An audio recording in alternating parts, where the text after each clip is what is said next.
Hi there, welcome to Dreamy Histories channel. Tonight, we're diving into one of history's most feared warriors.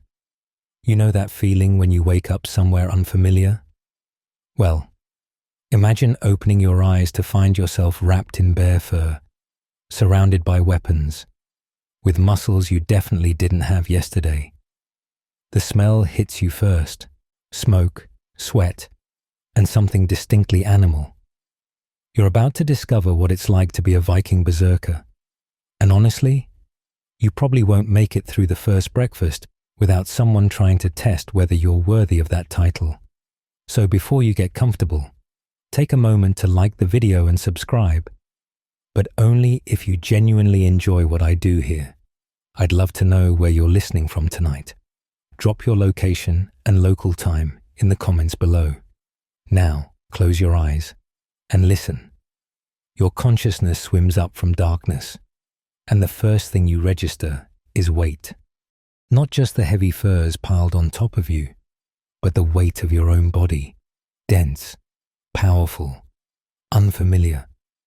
Your eyes crack open to wooden beams above, blackened with centuries of smoke. This isn't your ceiling, this isn't your bed, and those aren't your hands as you raise them into view. Thick fingers, scarred knuckles, dried blood under the nails that you definitely don't remember acquiring.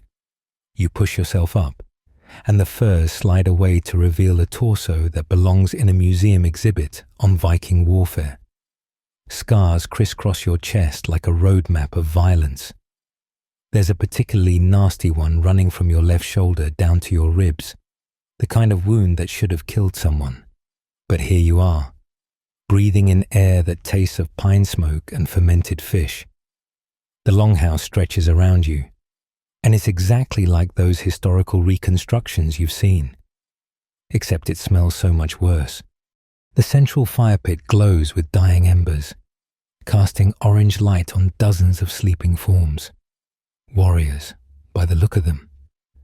The weapons hanging on the walls aren't decorative. They're notched, stained, used. A particularly vicious-looking axe hangs directly above your sleeping bench, and somehow you know it's yours. You swing your legs over the edge of the bench, and your feet hit packed earth.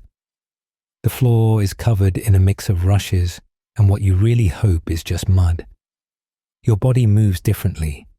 There's a coiled power in every gesture, like you're constantly holding back from violence.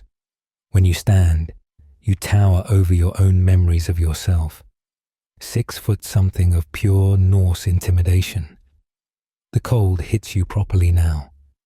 It's the kind of deep, bone-aching cold that makes you understand why Vikings were so keen on raiding warmer places.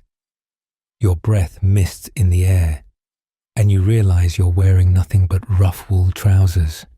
The cold doesn't seem to bother this body as much as it should. There's a heat burning somewhere deep in your chest, not quite natural, not quite comfortable. Something moves in the shadows, and your body reacts before your mind catches up. Your hand is already reaching for a knife that apparently lives on your belt, muscles tensing for violence. A rat scurries away, and you force yourself to relax. But the readiness for battle doesn't fully fade.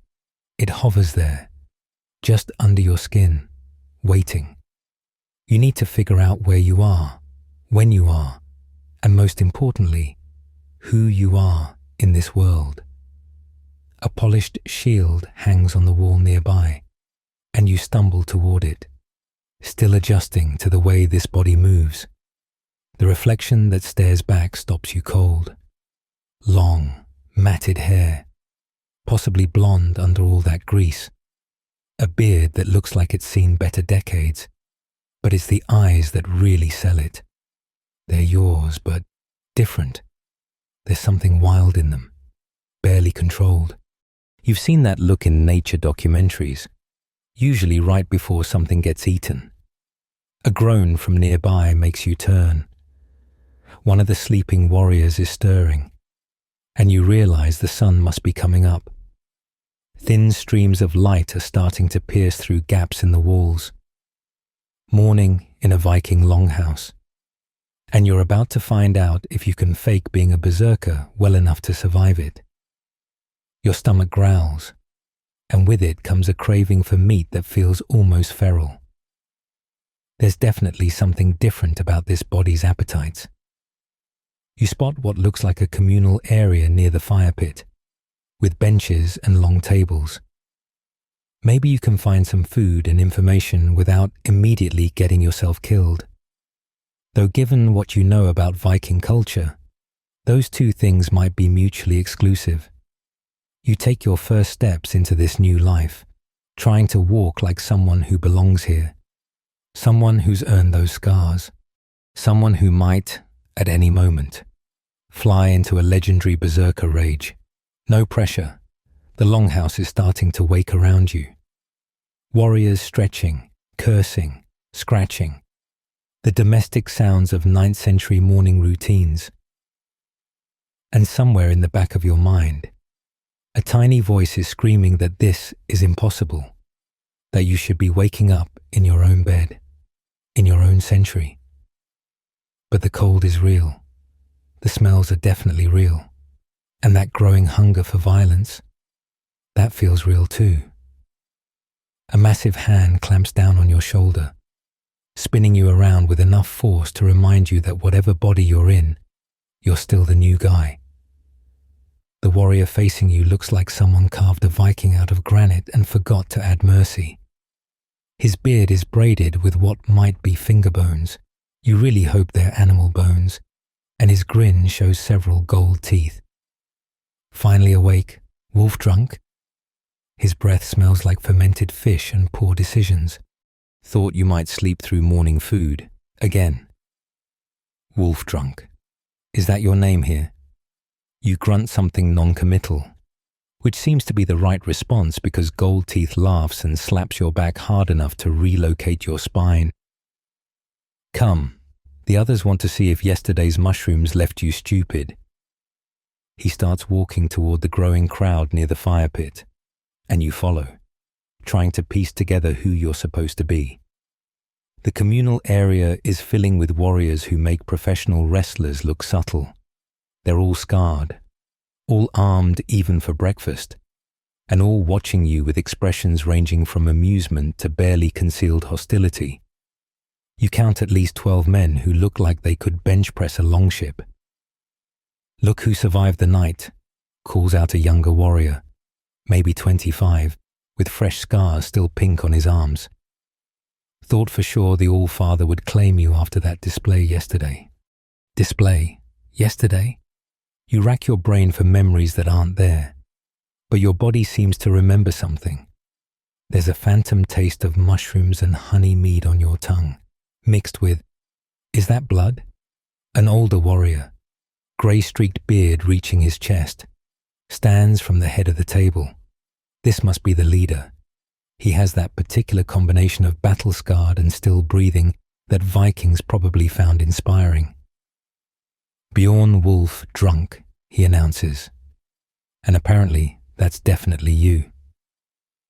You claimed the bear spirit would make you unstoppable. Instead, you tried to fight a tree. The hall erupts in laughter. Even you have to admit that sounds pretty unstoppable, just not in the way you probably meant it. The leader, let's call him Greybeard, until someone uses his name, continues with a slight smile. But you did uproot it, so perhaps the gods were watching after all. Someone shoves a wooden bowl into your hands. The contents look like porridge had a fight with meat scraps and nobody won. But your stomach doesn't care about aesthetics. You're ravenous in a way that feels dangerous. You grab a spoon, thank gods they have spoons, and dig in. It tastes like salted cardboard with chunks of what might be seal. Whale. You decide not to ask. Eat well, says a voice to your left, another berserker, this one with ritual scars covering his shaved scalp. Ragnar wants us clearing the north field today, real work, not yesterday's foolishness. So Greybeard is Ragnar, good to know. You nod and keep eating, listening to the conversations around you. The Berserkers aren't sitting apart from the other warriors, but there's definitely a space around your group, like everyone's giving you a respect buffer, or maybe a danger zone. The social dynamics become clearer as breakfast progresses. There are about 30 warriors in the hall, but only 6, including you, have that particular wild-eyed look that screams Berserker. The others treat you with a mixture of reverence and wariness, like you're barely domesticated wolves they're not entirely sure won't turn on them. Wolf Drunk's got that look again, mutters someone across the table, like he's deciding which one of us to eat. You realize you've been staring at the speaker, a thin warrior with nervous eyes, while absently licking your bowl clean. You set it down carefully and try to look less predatory. It's harder than it should be. This body wants to establish dominance, to fight, to prove itself. The civilized part of your mind is horrified. The rest of you is starting to enjoy it. Gold Teeth, who's apparently appointed himself your handler, leans in close. Easy, brother. Save the rage for when we need it. Though after yesterday, he chuckles. Maybe aim it at enemies instead of trees, yes? A younger warrior, barely out of his teens, approaches your group hesitantly. He's carrying a drinking horn filled with what smells like the strongest mead you've never wanted to taste. For the Bear Brothers, he says, voice cracking slightly. Ragnar says you're to lead the clearing. The spirits are still strong in the North Field. Spirits. Because of course there are spirits. You accept the horn and take a drink, mainly because everyone's watching. The mead burns like liquid fire, but there's something else in it. A bitter aftertaste that makes your vision swim for just a moment. Some kind of herbs. Your companions drain their portions without hesitation. Good, Ragnar calls from the head table. The Berserkers will clear the field of spirits and stones. The rest of you, weapons practice after. We sail in 1 month, and I'll not have weak arms on my ships. 1 month until sailing, until raiding, presumably. You've got 30 days to figure out how to be a convincing Viking berserker, or you'll probably end up dead in some foreign monastery. No pressure. The meal winds down, and warriors begin filing out. Your berserker brothers are gathering near the door, collecting what look like work tools mixed with weapons, because apparently, Viking field clearing requires both hoes and battle axes. Scarhead tosses you a leather vest, and you pull it on gratefully. It's still cold, but at least now you're dressed like a proper Norse maniac. Ready, Wolf Drunk? Gold Teeth grins, and there's something anticipatory in his expression. Time to show the spirits why they should fear us. You follow your new brothers out into the morning light, wondering what exactly Viking spirits are and why clearing a field requires 6 berserkers. But the wild part of you, the part that's settling into this body like it belongs here, is looking forward to finding out. The hunger for violence hasn't faded with breakfast. If anything, it's getting stronger. Behind you, someone mentions that the last group to clear that field lost 2 men. Nobody says to what. You grip your axe handle tighter and keep walking. Whatever's waiting in that field, you're about to meet it with Bronze Age anger management issues and a body built for exactly this kind of problem. The other berserkers are already starting to work themselves up, muttering prayers and taking deep breaths. You can feel something building in the group, a shared energy that makes your teeth ache. This is what you are now, one of Odin's own mad warriors. Time to learn what that really means. The North Field stretches before you like a battlefield waiting to happen. It's not the scattered rocks and stubborn tree stumps that make your berserker brothers grip their weapons tighter. It's the way the morning mist clings to the ground here, swirling in patterns that hurt to look at directly. Even the other warriors, the sane ones, have stopped at the field's edge to watch. Right then, Scarhead says, rolling his shoulders. Wolf-Drunk needs proper teaching after yesterday's. Creativity. He turns to you with an expression that promises pain. You've got the fury, boy, but fury without focus is just noise. Boy, you tower over most of these men, but something in Scarhead's eyes tells you he's earned the right to call you whatever he wants. The other berserkers form a loose circle, giving you space. This is apparently your classroom, and class is definitely in session. First lesson, Scarhead continues, hefting a practice shield. The rage isn't your master. You are its master. Watch. What happens next defies everything you thought you knew about human physiology. Scarhead's breathing changes, becoming deeper, rhythmic. His eyes start to dilate, but not normally. The pupils seem to pulse with his heartbeat. The veins in his neck stand out like rope, and his skin flushes red. But he's still talking, still in control. Feel it building, he says, and his voice has dropped an octave. Like a storm in your chest, let it grow, but keep one hand on the reins. He moves suddenly, explosively, and the practice shield explodes into splinters against a nearby boulder. The sound echoes across the field like thunder. But here's the terrifying part. He stops immediately, turns back to you, and his eyes are already returning to normal. Your turn. You want to explain that you have no idea how to intentionally trigger a berserker rage, that this whole situation is insane, that you're pretty sure humans can't actually do what he just did. Instead, your body starts breathing deeper on its own. Muscle memory that doesn't belong to you takes over. Good, Gold Teeth encourages from the sidelines. Remember the taste of the mushrooms. Remember the heat of battle. Mushrooms, right.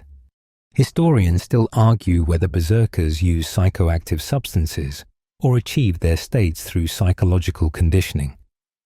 Looks like you're about to get first-hand data on that debate. The breathing pattern feels natural to this body, and with it comes something else. It starts in your belly, a warmth that spreads outward like good whiskey but angrier. Your heartbeat thunders in your ears, and the world starts to look different, clearer in some ways, simpler in others. The complex thoughts about being displaced in time fade. What matters is the weapon in your hand and the target Scarhead is pointing at. Another boulder, this one the size of a car tire. Strike when ready, he says, but his voice sounds distant now. The rage builds like pressure behind a dam. Your muscles coil and bunch without conscious thought. There's a moment of perfect clarity where you understand exactly why berserkers were feared across Europe.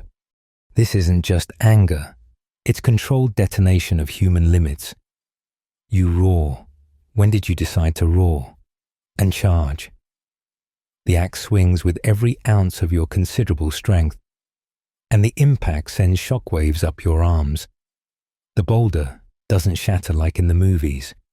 Instead, a chunk the size of your head breaks away, and your axe buries itself deep in the stone with a sound like breaking bones. Better, Scarhead approves. But you're thinking too much. Feel how Wolf-Feeder here moves. Wolf-Feeder, another of your berserker brothers with arms like tree trunks, steps forward. He doesn't speak, just starts moving through what looks like a combat drill. But it's not like any martial art you've ever seen. It's all forward momentum and overwhelming force, designed to break shield walls and terrify enemies. He flows from strike to strike, and you notice he's not breathing normally anymore. He's panting like an animal, and his movements are becoming less human with each passing second. The bear shirt way. Ragnar's voice carries from where he's watching. You wear the beast's skin to become the beast. But a stupid beast is just meat for slaughter. Smart beast, controlled beast. That's what wins wars. You spend the next hour learning the basics. How to hold the rage without letting it hold you. How to channel it into specific movements instead of wild flailing. Your modern mind keeps trying to analyze what's happening. Adrenaline surge, combat tunnel vision, possibly some kind of self-induced psychological state. But your body knows better. This is something deeper, older, more primal than mere biochemistry. The training is brutal. Scarhead doesn't pull punches, literally. When you fail to block properly during a rage state, he puts you on the ground hard enough to rattle your teeth. When you succeed in maintaining control while breaking another boulder, he nods approval that feels better than it should. The Christians fear us, Goldteeth says during a water break. You're all sweating despite the cold, steam rising from your bodies like smoke. They say we sell our souls to Odin for this power. But look at Wolf Drunk. Still has his soul, yes? Just borrowed some bear spirit to go with it. The others laugh. But there's an edge to it. You're beginning to understand that being a berserker isn't just about the fighting. It's about walking the line between man and monster, about being useful enough to keep around despite the danger you represent. Even among Vikings, you're the nuclear option. Enough rest, Scarhead declares. Time for real work. The spirits in this field won't move themselves. You're about to ask what he means by spirits when you see it, or rather, feel it. There's something wrong with this field beyond the aesthetic. The mist moves against the wind.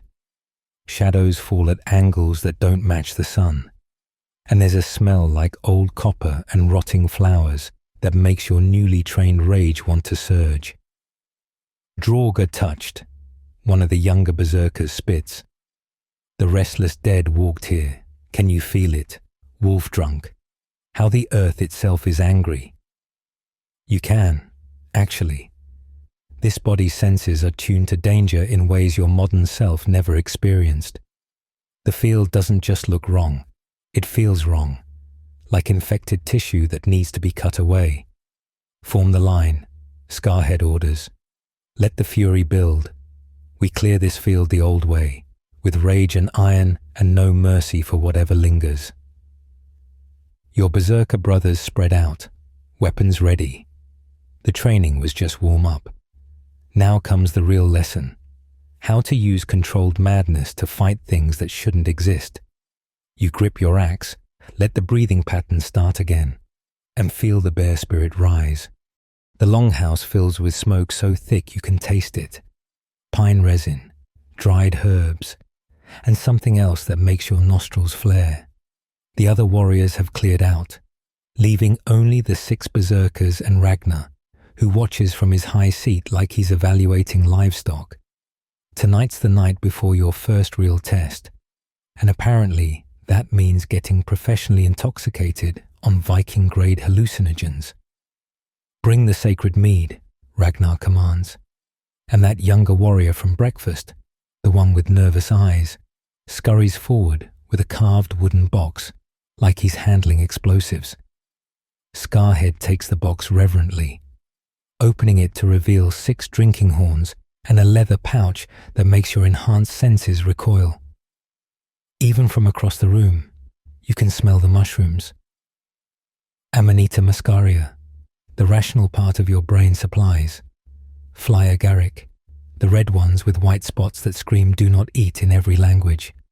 Tonight, Wolf Drunk learns the true way, Goldteeth says, already stripping off his shirt.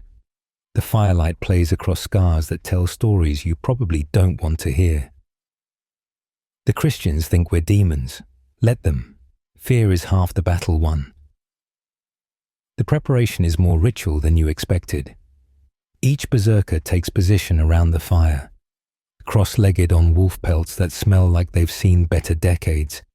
You follow suit, trying not to think about what's about to happen to your borrowed nervous system. Wolfeater starts a chant in Old Norse that resonates in your chest. The others join in, and somehow you know the words. They're not exactly words anyway, more like organized growling that builds in intensity. The smoke gets thicker, and someone's added fresh herbs to the fire that make your eyes water and your thoughts swim. The mushrooms are teachers, Scarhead explains as he portions them out with disturbing precision. Too little, and the bear spirit won't come. Too much, and you won't come back. He hands you a piece the size of your thumb. For your size, this. Chew slowly. Let it mix with the mead. The mushroom tastes exactly as bad as you'd expect. Bitter earth and danger. But there's something else. A tingling that starts on your tongue and spreads down your throat. The mead follows. And it's not normal mead. It's been mixed with herbs that burn and sweet things that shouldn't go together but do. Honey and blood and something that might be fermented berries. Now we wait, Ragnar says from his seat, and prepare. What follows is simultaneously the strangest and most pragmatic drug ritual you've ever witnessed. While waiting for the mushrooms to take effect, the berserkers oil their weapons, check their armor straps, and braid each other's hair into styles designed not to get grabbed in combat. It's like watching soldiers prep for deployment if soldiers also happen to be taking heroic doses of psychedelics. 20 minutes in, the world starts to shift. Not dramatically. Viking mushrooms apparently don't work like modern party drugs. Instead, everything becomes more. The fire isn't just bright. It's alive, reaching toward you with eager fingers. The smoke forms patterns that almost make sense. And your brothers are changing. Feel it? Goldteeth asks. But his voice comes out deeper, rougher. His pupils are huge, but he's still coherent, still in control.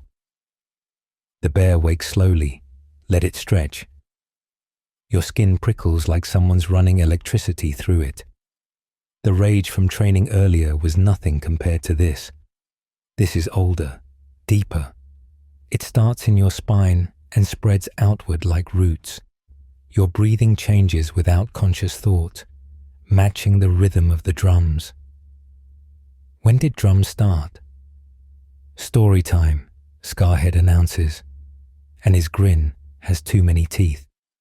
Wolf Drunk needs to know why we are what we are. He launches into a tale about the first berserkers, Odin's own warriors who learned to wear animal skins and animal minds. But the story keeps shifting. Sometimes he's talking about ancient heroes. Sometimes he's describing battles that haven't happened yet. Time feels negotiable. The secret, he says, leaning close enough that you can see his pupils contracting and dilating in impossible patterns, is not to fight the beast, become the beast. But remember, he taps his scarred temple. The man chooses when to let go and when to take hold again. You're about to ask how, when the second wave hits, the mushrooms and mead have mixed into something that rewrites your nervous system. Your muscles feel too big for your skin. Your teeth ache like they're growing.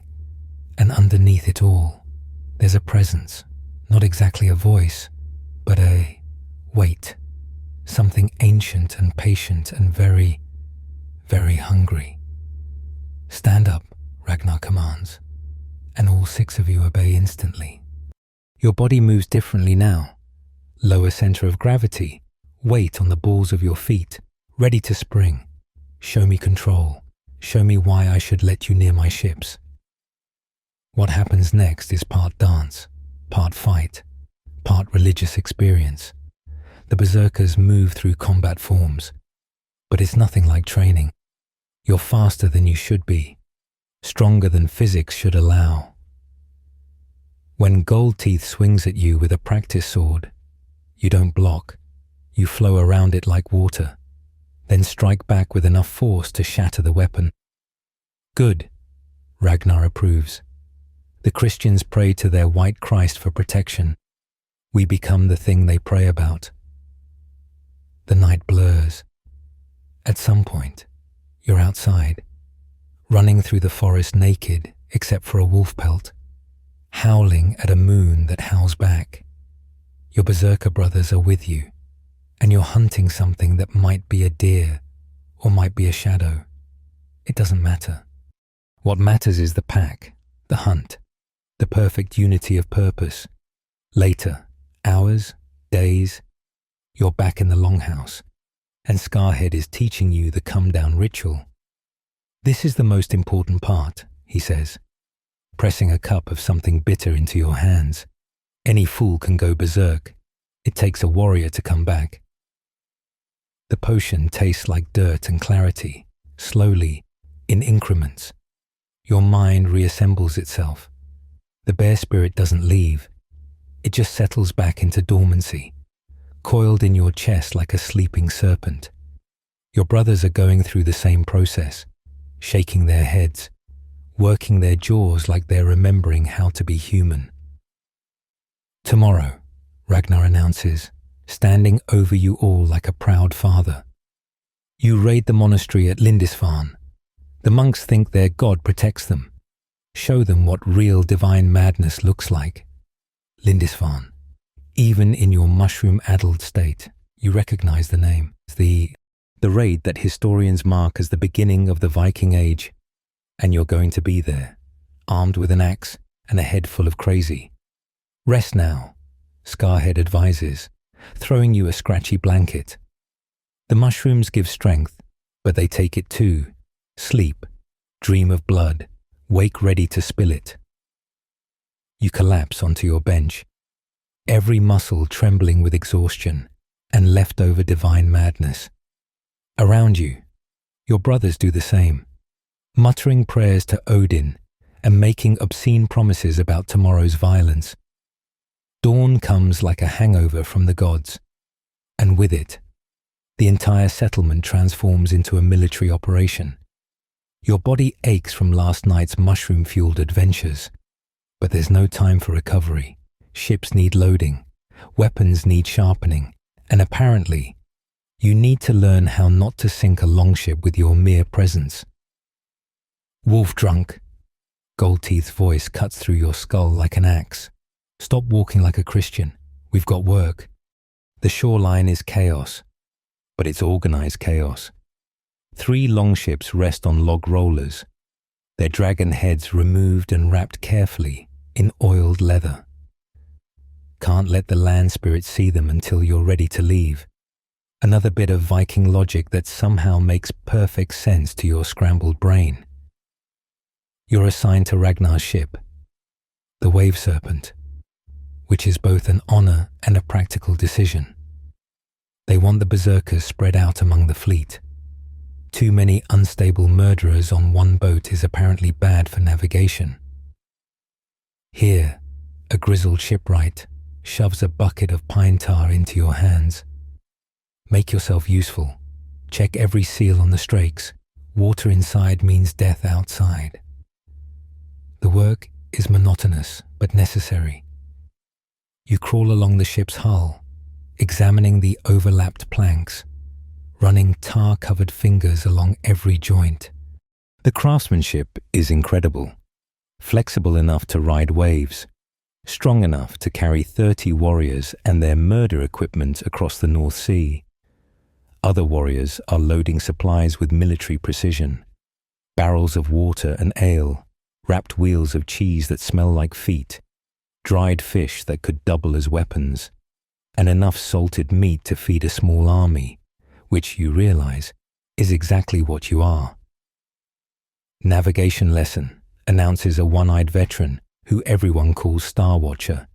He's holding what looks like a wooden disc with notches carved around the edge. Since you're new to the Wave Serpent, you need to know basics. If I die, someone's got to get us home. The device is surprisingly sophisticated. A shadow board that uses the sun's position to determine direction. Star Watcher also shows you a piece of crystal that somehow polarizes light even through clouds. Iceland spar, he says proudly. Worth more than gold if you know how to use it. But the real navigation tool, he explains, is knowledge, memory of coastlines, understanding of currents, reading the flight patterns of birds. Ravens fly straight to land, he says. Whales mean deep water, and if you see certain weeds, you're near shore whether you can see it or not. What about at night? You ask, genuinely curious despite your throbbing head. Stars, boy. The nail in the sky never moves. He means Polaris. And if clouds hide the stars, we follow the swells. Ocean waves have memory. They remember where land is. Scarhead appears with an armload of weapons. Enough learning. Time for choosing. He spreads the weapons on a flat rock like a merchant displaying wares. Every warrior maintains 3 killing tools. Pick wisely. The selection is extensive. Swords with pattern-welded blades that shimmer like water. Axes ranging from small hand hatchets to 2-handed monsters. Spears with wings to prevent over-penetration. And even a few exotic pieces that must be plunder from previous raids. Your hands move without conscious thought, selecting a bearded axe with a handle as long as your arm. The weight feels perfect. The balance point exactly where it should be. Next, a shorter seax, a knife big enough to qualify as a short sword elsewhere. Finally, against tradition, you reach for a spear. Spear? Gold Teeth questions. Most berserkers think spears are for milk drinkers. Reach, you reply, and the word comes out more growl than speech. Kill them before they know we're killing. He considers this. Then nods approvingly. Wisdom in madness. I like it. The weapons need care too. You spend an hour with whetstones and oil, bringing edges to razor sharpness. Other warriors drift over to watch your technique, and you realize you're doing something unusual. This body knows tricks. How to put a curve in an edge that bites deeper. How to polish metal until it's almost too sharp to touch safely. Your grandfather's method, an older warrior observes. Haven't seen that since I was a boy. They say he could shave with his axe. Grandfather? Another piece of your Viking identity slots into place. Apparently, you come from a line of weapon-obsessed psychopaths. Comforting. By midday, the ships are loaded and ready for the water. It takes every available man to get them moving. Logs rolling under the keels. Inch by painful inch toward the waterline. You throw your considerable strength into the effort. Muscles straining. Sweat mixing with the pine tar still covering your hands. Heave, Ragnar bellows, and 30 men respond as one. The wave serpent groans, resists, then finally slides forward. Again, heave. When the first ship hits water, a cheer goes up. The dragon head is quickly mounted, painted eyes staring toward the horizon, like it's already tasting English gold. The other ships follow, and soon all 3 are bobbing in the shallows, held by thick ropes. Crew assignments, Ragnar announces once everyone's gathered. Wave Serpent takes the warrior's eye name. The rest divide between Seawolf and Raven's Wing. He starts calling names, and you pay attention to who's chosen. It's not random. He's balancing experience with youth, keeping family groups together while ensuring each ship has the right mix of skills. When he calls Bjorn Wolf drunk, several warriors mutter prayers. Your fellow berserkers are split as expected, 2 per ship. You'll have Scarhead for company, which is either reassuring or terrifying depending on how you look at it. Final preparations, Ragnar commands. Sharpen steel, tighten straps. Make peace with whatever gods you favor. We sail with tomorrow's dawn. The rest of the day blurs together. Equipment checks, last-minute repairs, hurried goodbyes to families. You don't seem to have anyone to say goodbye to, which is oddly liberating. No weeping wife or worried children, just you and your axes and a boat full of Vikings heading off to make history. That evening, there's no wild mushroom ceremony. Instead, the warriors gather for a feast that's surprisingly subdued. Men eat well, but not too much. Drink ale, but not to excess. These are professionals preparing for work, not barbarians celebrating future violence. Scared? Goldteeth asks, dropping onto the bench beside you. You consider the question. Are you scared? Your modern mind certainly should be. You're about to participate in one of history's most infamous raids. People are going to die, and you'll probably be the one killing them. But this body, this Viking Berserker body, only feels anticipation. No, you answer honestly. Should I be? He laughs, but it's not mocking. Fear keeps you sharp, but berserkers, we're already sharp enough. Save fear for things that matter: storm waves, bad food, angry wives. Dragons, someone adds from across the fire. Definitely fear dragons. Dragons aren't real. Another warrior scoffs. Neither are berserkers.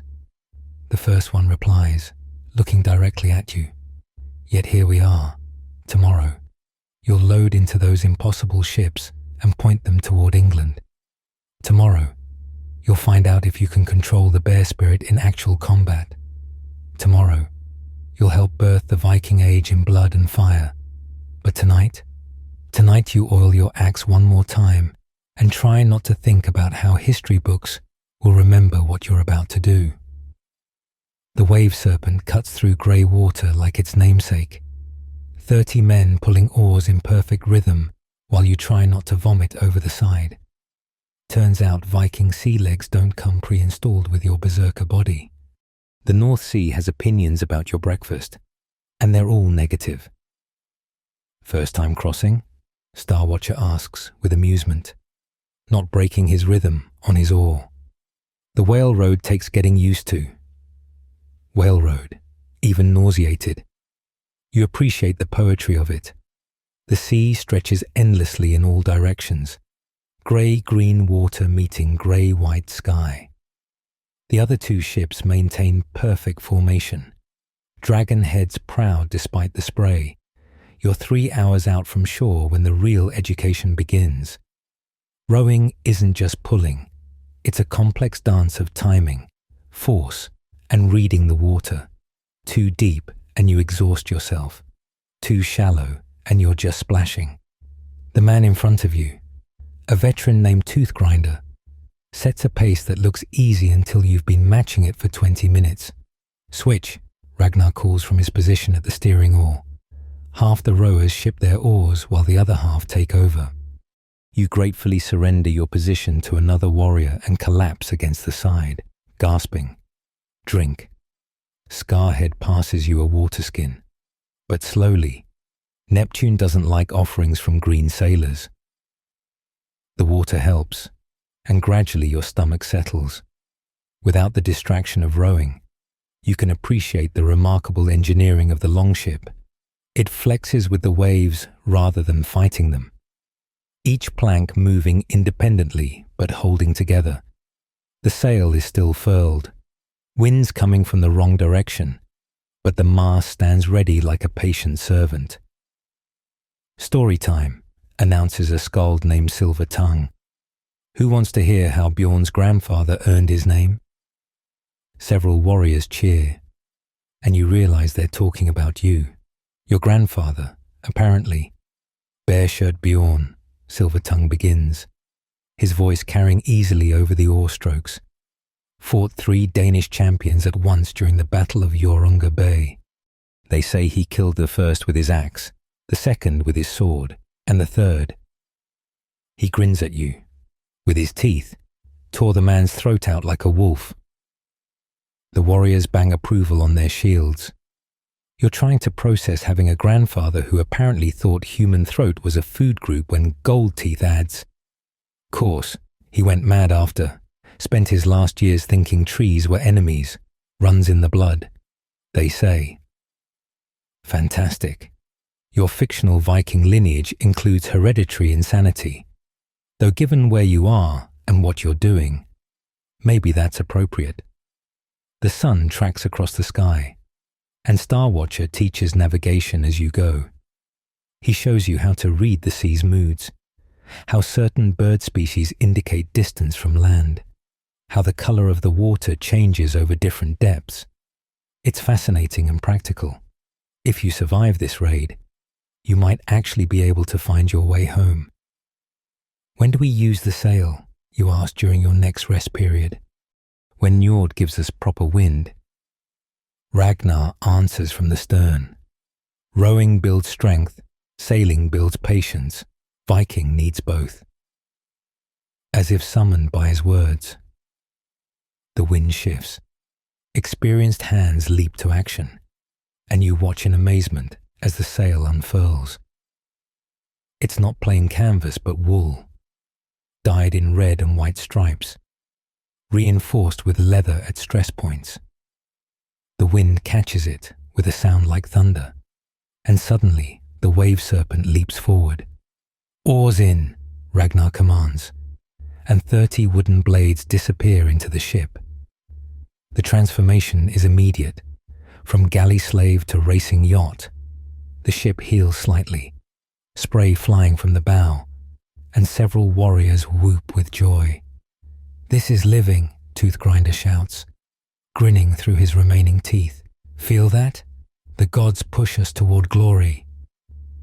You have to admit, Berserker body or not, this is exhilarating. The ship seems alive, responsive to every adjustment of the steering oar, every shift in weight. You're making better speed than any medieval vessel has a right to, skimming across waves like a thrown spear. But the sea isn't done testing you. As afternoon wears on, the swells grow larger. What started as gentle rolling becomes serious pitching. The wave serpent climbs walls of water, hangs suspended at the crest, then races down into the trough. Your stomach, which had just made peace with existence, declares war again. "All hands," Ragnar roars as a particularly large wave threatens to swamp the ship. "Bail and balance." Buckets appear from nowhere. You join the frantic effort to throw water back where it belongs, while others shift cargo to keep the ship trimmed. It's terrifying and exhausting, and somehow exactly what these men signed up for. "Good practice," Scarhead comments, barely breathing hard as he empties bucket after bucket. "Wait until you see real storms. This is just Njord saying hello." The crisis passes, but it leaves everyone alert. Complacency kills on the whale road. You notice how even the most experienced warriors keep one eye on the water, one hand near something solid. As evening approaches, the ships draw together. Ragnar exchanges shouted conversations with the other captains. You catch fragments, distance traveled, weather signs, whether to anchor for the night or push on. We continue. Ragnar decides, "Moon's full enough to steer by, and I want to make the English coast by tomorrow sunset." Night sailing is entirely different. The world shrinks to what moonlight reveals, white foam on dark water, the pale rectangle of the sail, the shadowy forms of your companions. Someone starts a low song, and others join in. It's not the raucous drinking songs you expected, but something older, sadder, a song about men who sailed west and never returned. Your watch, Toothgrinder nudges you. Eyes on the horizon, shout if you see anything, anything at all. You take position at the bow, peering into darkness. The dragon head looms above you, its painted eyes somehow more alive at night. Behind you, Most of the crew settles to sleep, trusting their lives to the watchers and Ragnar's steady hand on the steering oar. Hours pass. You see dolphins once, their bodies silver in the moonlight. A distant light that might be another ship, or might be a star reflecting on water. Mostly, you see endless ocean and start to understand why Vikings believed the world ended somewhere out here. England tomorrow, Scarhead says quietly, joining your watch, ready to blood your axe.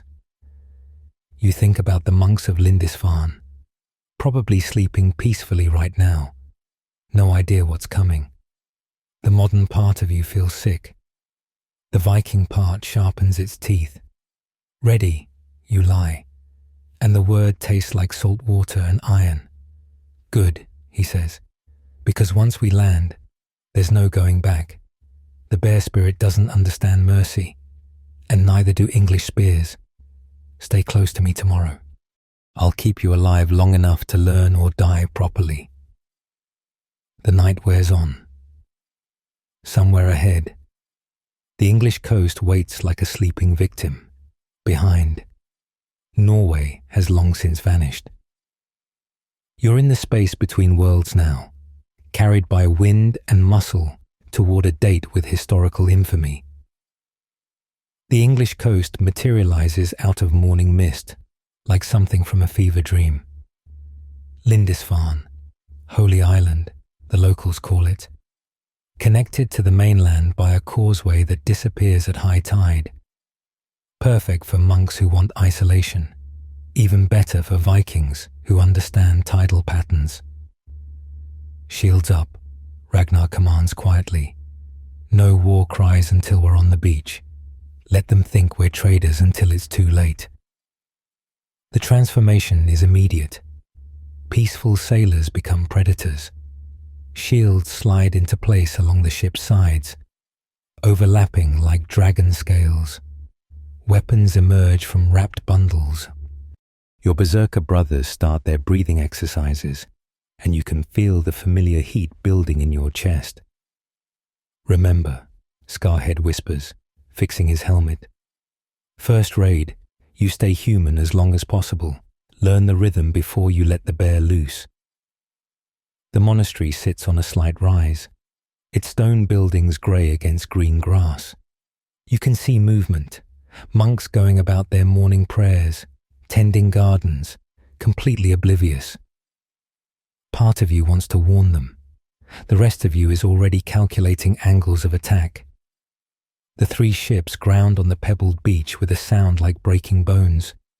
Then everything happens at once. Odin! Ragnar bellows, and 30 warriors vault over the sides. Splashing through knee-deep water, you follow, axe in hand, trying to process the sensory overload. The shock of cold water, the weight of wet armor, the screaming of your companions, the sudden clangor of the monastery's bell as someone finally realizes what's happening. Your feet hit dry sand just as the first monk appears. A young man, maybe 20, holding a wooden cross like it might protect him. His eyes go wide with terror, and he starts babbling in Latin. Prayer or curse, you'll never know, because Toothgrinder's spear takes him in the chest.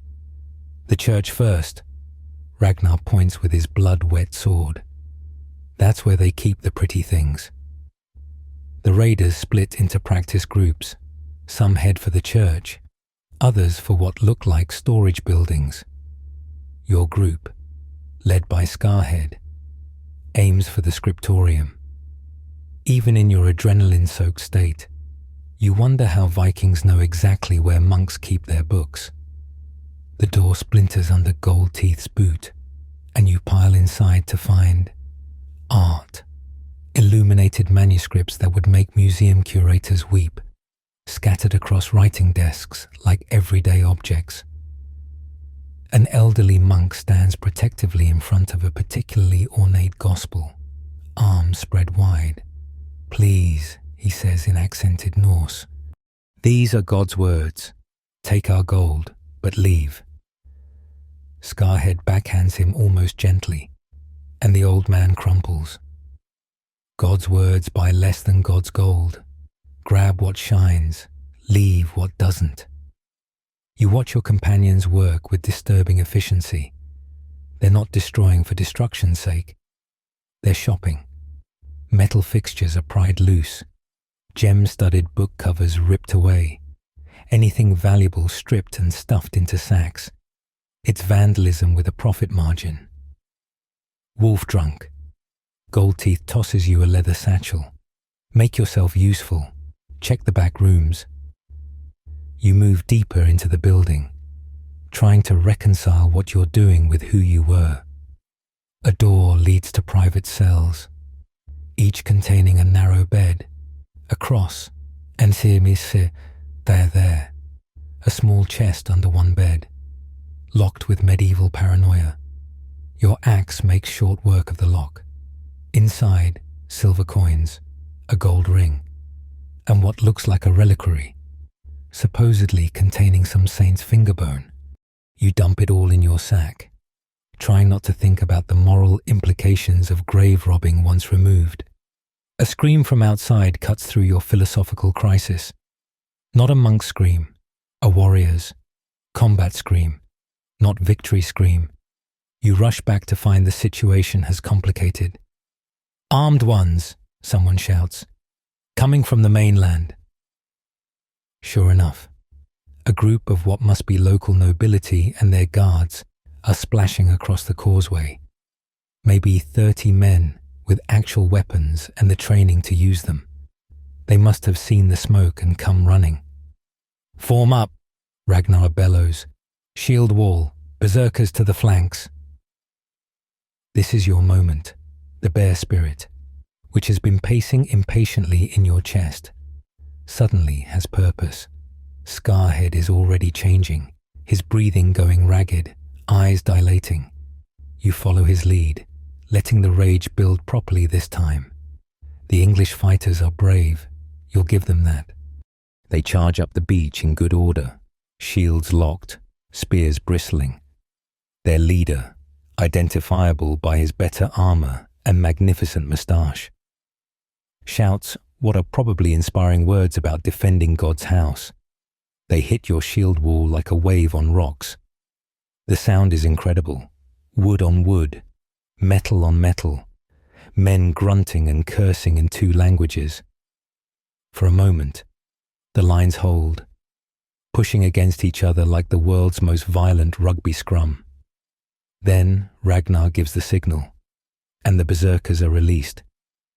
You've never experienced anything like what happens next. The rage doesn't just take you, it transforms you. Your vision tunnels but somehow expands. Time stretches like taffy. You're moving around the flank of the English line, and your axe feels weightless, an extension of your arm. Your first real kill is almost accidental. An English spearman turns to track your movement, leaves his side exposed, and your axe is already swinging. It catches him just under the armpit where his mail shirt gaps. The feeling of impact travels up your arms, wet, meaty resistance, then sudden give. He drops, and you're already moving to the next target. The berserker state is terrifying in its clarity. You're not out of control. You're differently controlled. Your body knows exactly what to do, how to move, where to strike. You flow through the English line like water through a broken dam. Scarhead beside you doing the same. The English break. It's not cowardice. They're outnumbered, outflanked. And now they're facing something their Christian worldview hasn't prepared them for. Men who laugh while killing, who take wounds without flinching, who fight like the demons their priests warned about. "Run," their leader screams in English, and you understand him perfectly, despite never learning the language. "Back to the mainland, warn the..." Goldteeth's thrown axe cuts his warning short. The survivors flee, splashing desperately through the rising tide. A few Vikings give chase, but Ragnar calls them back. "Let them run. Let them spread fear. We have work to finish. The battle fury starts to ebb, leaving you standing over the body of the spearman you killed. He's young, maybe your age, with blue eyes that stare at nothing. Your hands are red to the wrists, and you can't remember exactly how that happened. First blood. Scarhead claps your shoulder. You did well, controlled but effective. Your grandfather would be proud. Would he? You stare at the dead man and feel nothing. No guilt, no satisfaction, just a strange emptiness where your modern morality should be. The bear spirit is settling back to sleep, satisfied with the violence, and you're left holding a bloody axe and trying to remember who you really are. Back to work, Ragnar shouts. Take everything valuable, burn the rest. I want to be gone before the tide turns. The monastery is thoroughly looted in less than an hour. Chalices, candlesticks, books with jeweled covers, even the lead from the roof. Anything that can be melted, sold, or traded goes into the ships. The monks who survived huddle together, praying and weeping. You avoid looking at them as the buildings burn and your longships push back into deeper water. You realize you've just participated in one of history's most pivotal moments. The raid on Lindisfarne, June 8th, 793 CE, the beginning of the Viking Age. Your sack of plunder sits heavy at your feet as Star Watcher raises the sail. Behind you, smoke rises like a signal fire, telling all of England that the Northmen have come. Ahead lies the journey home, laden with stolen gold and the knowledge that you're not just wearing a berserker's body, you're becoming one. The wind catches the sail, and the wave serpent leaps forward, carrying you away from the burning monastery. In the distance, church bells ring in alarm. Too late to matter. The age of Viking terror has begun, and you helped birth it. Good raid. Toothgrinder comments, counting coins, worth getting wet for. You nod, not trusting your voice. Your hands have stopped shaking, but you can still feel the impact of axe on flesh. Still see those blue eyes going dim. Somewhere in the back of your mind, your modern self is screaming. But it's getting quieter, drowned out by the songs your companions are starting to sing. Victory songs, drinking songs, songs about gold and glory and the gifts of Odin. The journey home starts with blood in the water and laughter in the air. Your fellow raiders are giddy with success, passing around liberated communion wine and comparing plunder. You're trying to clean gore from under your fingernails when the English catch up. Ships, Star Watcher shouts from his perch near the mast. 3 of them, coming fast. The celebration dies instantly. These aren't merchant vessels.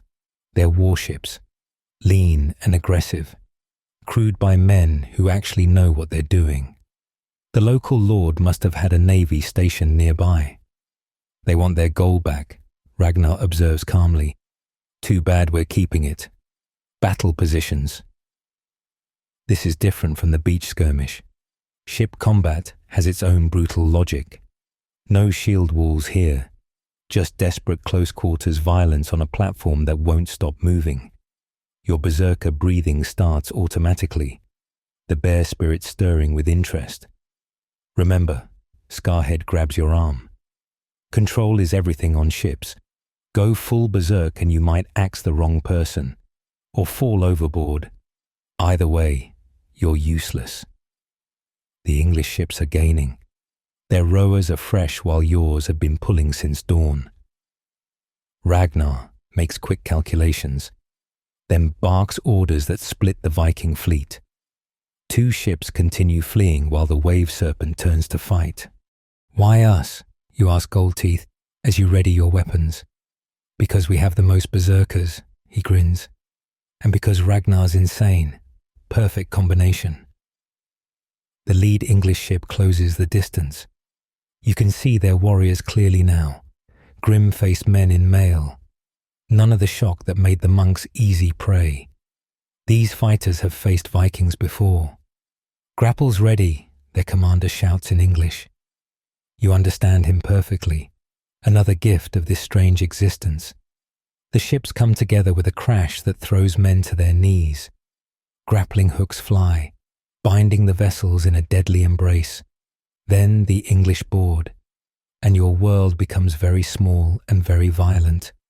Your first attacker is a scarred veteran with more experience than teeth. He comes at you with short, efficient strikes, trying to use the ship's roll to throw you off balance. But the bear spirit is already rising. Not full berserk, but that controlled fury Scarhead taught you. Time stretches. You see his blade coming, slip inside its arc, and bury your seax in his armpit.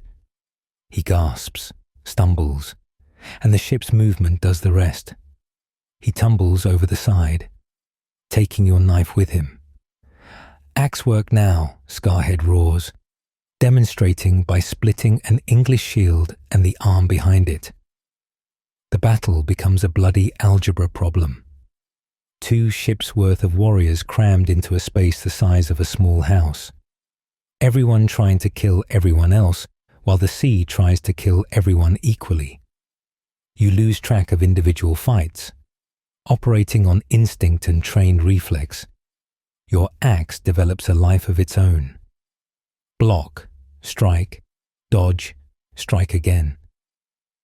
An Englishman's sword glances off your mail shirt. When did you acquire mail? Leaving a line of fire across your ribs. You return the favor by introducing his face to your axe handle, then finish him when he staggers. "The mast," someone screams, and you see an English warrior trying to cut down your sail. Without thinking, you throw your axe. It spins end over end, a perfect throw you couldn't replicate if you tried, and buries itself between his shoulder blades. Now you're weaponless, but the bear spirit doesn't care. You tackle the next attacker, both of you crashing into the rowing benches.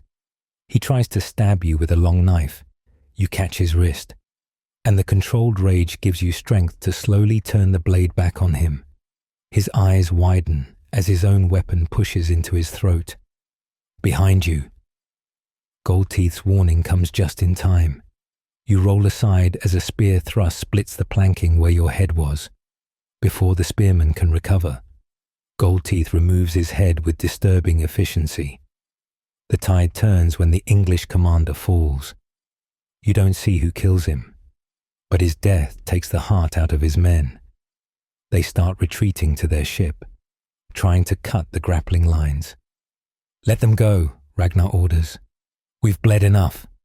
The English ship pulls away, its surviving crew rowing desperately. The other 2 English vessels, seeing the flagship retreat, break off their pursuit of your companions. You've won, somehow, though the wave serpent's deck looks like a slaughterhouse. "Report," Ragnar demands, and the grim accounting begins. 3 dead, 7 wounded, including yourself. That rib wound is deeper than you thought. But the English lost worse, and more importantly, you kept the plunder. Wolf drunk. Ragnar approaches as Scarhead tends your wound with surprising gentleness. First sea battle. How do you find it? You look around at the blood-slicked deck, the bodies being stripped and tossed overboard. Your companions already joking about their near-death experiences. "Wet," you answer, which gets a laugh. True enough, but you fought well, controlled but fierce. That axe throw, he shakes his head appreciatively. Your grandfather's blood runs true. The adrenaline fades as Scarhead stitches your side with a bone needle and sinew thread. The pain is extraordinary, but complaining would mark you as weak. You grip the bench and breathe through it, noting how your berserker body handles pain differently, acknowledging it without being ruled by it. Good news, Goldteeth announces. Returning from looting the English dead, they brought us more gold. He holds up a purse that jingles promisingly, generous of them to deliver it personally. The rest of the journey home blurs between pain, exhaustion, and the slow realization of what you've become. You killed 4 men today. You remember each one with disturbing clarity. The bear spirit is satisfied but not sated, already looking forward to the next fight. 3 days later, the Norwegian coast appears like a mother's embrace. Your wound has started to heal with unnatural speed. Another Berserker gift. The whole village turns out to welcome you home.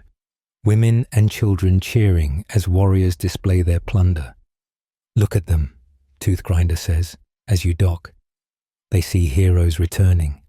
Do you feel like a hero, wolf drunk? You think about the young monk with his wooden cross, the spearman's blue eyes, the English sailor who died on his own knife. No, you answer honestly. Good. He nods approvingly. Heroes die young and stupid. Survivors get rich and old. Which would you rather be? As you help unload the stolen monastery gold, you realize the question isn't rhetorical. You're changing, adapting, becoming what this world needs you to be. The modern man who woke up in a longhouse feels like a dream. The Viking warrior who just survived his first raid, that feels real. Feast tonight, Ragnar announces. Songs of our victory, gold for every man who bled. The village erupts in celebration, but you're watching the horizon. Somewhere across that grey sea, the English are learning to fear the dragon ships. They'll be better prepared next time. They'll have more soldiers, better weapons, stone walls instead of wooden doors. But looking at your scarred hands, feeling the bear spirit coiled in your chest, you find yourself thinking, good, let them prepare. You'll be ready too. The transformation is nearly complete. You're not just wearing a berserker's body anymore. You're thinking like one, planning like one, anticipating violence like one. And the truly terrifying part, it feels like coming home. The feast hall reeks of politics and ale. 3 days after your return, and the real battle begins, dividing the spoils. Every warrior eyes the pile of monastery gold like a starving wolf, calculating their share down to the last bent coin. By ancient law, Ragnar announces from his high seat, voice cutting through the drunken chatter. The division begins. Ship owners take their portion first. This is news to you, apparently. Viking raids operate like a murderous corporation. Ragnar, who owns the Wave Serpent, claims a full third of everything that ship carried. The owners of the other 2 vessels do likewise. Your share just got significantly smaller. Next, the wounded. Ragnar continues. Those who bled for our gold deserve extra compensation. You touch your bandaged ribs, wondering if this improves your situation. Scarhead leans over, breath thick with mead. 2 shares for wounded instead of 1, unless you lost something important. Toothgrinder got 3 shares once for losing his, well, you can guess which teeth. The actual distribution is fascinatingly complex. Silver is weighed on bronze scales that everyone watches like hawks. Gold gets special treatment. Each piece evaluated, argued over, sometimes tested with knives to ensure it's not gilded lead. The books, Ragnar calls out, and your stomach drops. Those illuminated manuscripts you helped steal are produced, still breathtaking even in this rough company. Who claims knowledge of their value? An unexpected voice pipes up. I do, lord. It's Silvertongue, the skald. I've seen such books traded in Hedeby. That gospel there, worth 40 marks of silver to the right buyer. Christians pay mad prices to get their holy words back. Murmurs of appreciation ripple through the hall. 40 marks could buy a small farm or a very good sword. Ragnar nods thoughtfully. Then Silver Tongue guides their sale, standard finder's fee for his knowledge. What about the reliquary? Goldteeth asks, producing the ornate box you found. Saint's finger, the old monk claimed. Fake, declares a one-handed warrior called Stump. I've seen enough dead fingers to know that's pig bone, maybe goat, but the box, he examines it with his good hand. Real gold, decent gems, 20 marks, easy. This starts an argument about the authentication of holy relics that would make theologians weep. Half the raiders insist Christian magic requires real saint parts. The other half thinks Christians are idiots who'll buy any bone in a fancy box. You wisely keep quiet, but privately bet on the second group. The cup, someone shouts, and produces a chalice that might be the actual Holy Grail for all its ornamentation. This has to be worth nothing, Ragnar interrupts. That stays with me, Jarl's privilege, unless someone wants to challenge. Silence. Nobody's drunk enough to fight Ragnar over a cup. No matter how pretty, the division continues for hours. Every piece evaluated, argued over, assigned value. You learn that Vikings have a sophisticated understanding of economics. They know exchange rates between Arabic silver, English pennies, and Frankish gold. They understand that a torn silk altar cloth is still worth something to the right merchant. Your personal share, when finally calculated, is respectable. 8 marks of silver, a gold arm ring taken from the English commander, and oddly, one of the lesser manuscripts. You seemed interested in the books. Ragnar explains when you look puzzled.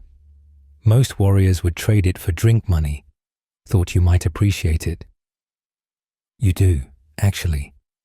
It's a collection of psalms with marginal decorations that would make art historians sob. The irony of a Viking berserker owning stolen religious poetry isn't lost on you. Now, Ragnar stands, and the hall quiets. Who feels cheated?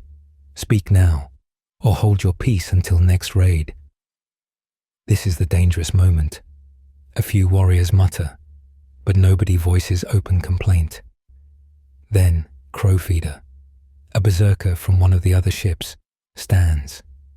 The English commander's sword, he says, words carefully chosen. I struck the first blow against him, by rights. You struck first and missed. Goldteeth interrupts, then ran away like a Christian. The sword went to who killed him. Crowfeeder's hand drops to his knife.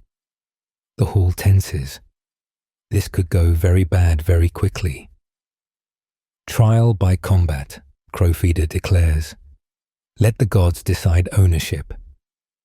Ragnar sighs like a tired parent. Very well. Tomorrow at dawn. Now sit down and drink like civilized raiders. The feast resumes, but there's an edge to it now. You notice alliances forming, odds being calculated.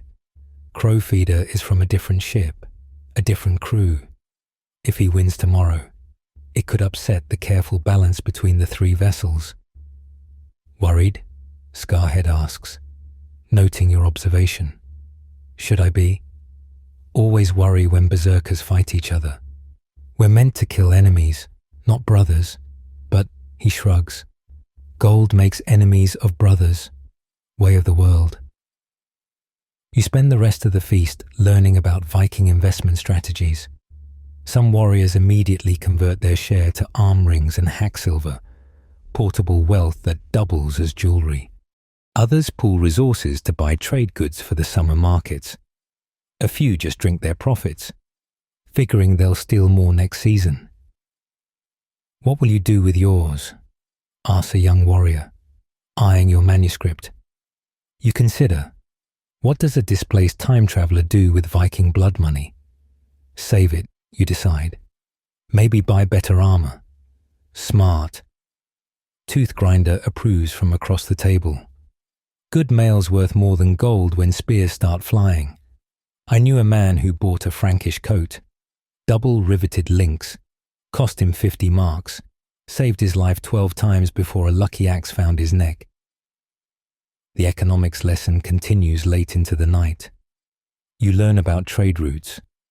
Profit margins on slave trading, which turns your stomach. The best markets for English church goods.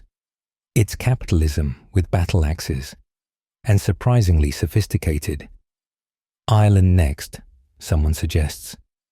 Richer monasteries, worse fighters. Francia, another argues. Their rivers lead everywhere. Raid inland. Escape before they organize. England again. Goldteeth insists. They're scared now. Scared people make mistakes. The debate grows heated, lubricated by increasingly strong drink. You excuse yourself before violence erupts, claiming your wound needs tending outside. The night air is sharp and clean after the hall's smoke. Your share of the plunder sits heavy in your purse, blood money in the most literal sense. But as you head to your sleeping quarters, you realize something. You're already planning how to spend it, thinking about next season's raids, calculating risks and rewards like a proper Viking. The transformation continues, each day, each decision. You become more what this world expects. The modern man's voice grows quieter, drowned out by practical Viking concerns. After all, winter's coming, and after winter, more raids, more gold, more blood. You fall asleep clutching your stolen manuscript, dreaming in Latin you don't understand. Somewhere in those decorated margins, monks probably wrote prayers for protection from Northmen. They didn't work. Tomorrow, you'll watch berserkers fight over a sword. Next week, you'll start training for the Ireland raids. Next month, who knows? But one thing's certain, you're not going home. This is home now, with all its brutal arithmetic. Winter arrives like a cold slap from the gods, and with it comes the strangest adjustment yet. Viking domestic life. The longhouse that seemed exotic in summer becomes a smoke-filled prison where 30 people learn exactly how much they can hate each other's breathing. Hold it steady, wolf drunk, the blacksmith forge biter growls as you pump the bellows. Iron needs constant heat, like a woman needs constant attention. You've been assigned to learn smithing, apparently because your grandfather was clever with metal before he went completely insane. The forge is one of the few warm spots in the settlement, which makes it popular. Too popular. The rhythmic hammering becomes meditation. Forge biter shows you how to read the metal's color, how to know when it's ready for shaping. White hot's too hot, he explains, pulling a glowing bar from the coals. Black red's too cold. You want sunset orange, like this. His hammer descends in precise strikes, drawing out the iron into what will become a spear point. You watch, mesmerized. This is the other side of Viking life, the craftsmanship that makes the raiding possible. Your turn, he says, handing you a smaller hammer. Start with nails. Can't raid if the ship falls apart. Making nails is humbling. Your first attempts look like abstract art, but your berserker body has good hand-eye coordination, and by the 20th nail, you're producing something functional. Better. Forge biter grunts, which from him is high praise. Tomorrow we'll try horseshoes. Assuming Loki doesn't steal all our coal overnight, the work is hard but satisfying. Between forge duties, you join the other activities that keep a Viking settlement functional. Hunting in the snow-thick forests, where you learn that your berserker senses make tracking almost too easy. repairing buildings damaged by autumn storms. Even, gods help you, spinning wool when every able body is needed for winter preparations. Don't look so tortured, laughs Astrid, one of the elder women. Your grandfather could spin thread finer than spider's silk before the madness took him, anyway. Everyone has a grandfather story. You're starting to suspect he was the settlement's combination genius and cautionary tale. Evenings are for storytelling. The scolds earn their keep now, weaving tales that make dark months bearable. Silvertongue is the best, his voice painting pictures in the smoke. He tells of Sigurd killing Fafnir, of Thor's journey to Utgard, of raids in lands where the sun never sets. Tell the one about Bearshirt Bjorn, someone calls out. Your grandfather again. Silvertongue grins. Which one? When he killed the Danish champions? When he built a ship that sailed upstream? Or when he tried to marry a tree? The hall erupts in laughter. You're learning to lean into the family reputation. The tree one, you call out. I need to know what to avoid. The story is actually touching, in a Viking way.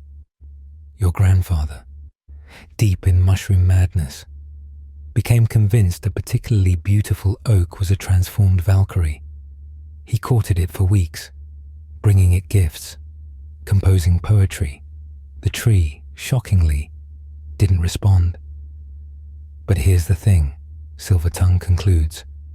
When enemies came that winter, Bearshirt defended that tree like it was his actual wife, killed 6 men who tried to use it for firewood.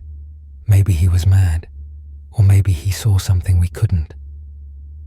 The hall goes quiet, contemplating this. Vikings, you're learning, have a complex relationship with madness. They fear it but also respect it.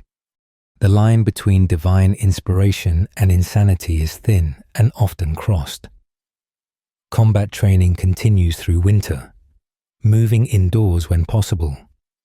You work with Scarhead on controlling the rage, finding the sweet spot between human tactics and Berserker fury. You're getting it, he says after you successfully maintain partial bear spirit state for a full sparring session. The young ones, they think it's all or nothing, but the best Berserkers, we ride the edge. You also learn more mundane skills. Star Watcher teaches advanced navigation during the long nights, using wooden models to demonstrate how stars wheel across the sky at different latitudes. You learn to carve, badly, and to ski, worse. The children find your skiing attempts hilarious, like a bear on stilts. One boy giggles after you faceplant for the dozenth time. But the most important winter education comes from unexpected sources. The women, initially wary of the blood-drunk berserker, gradually warm to you.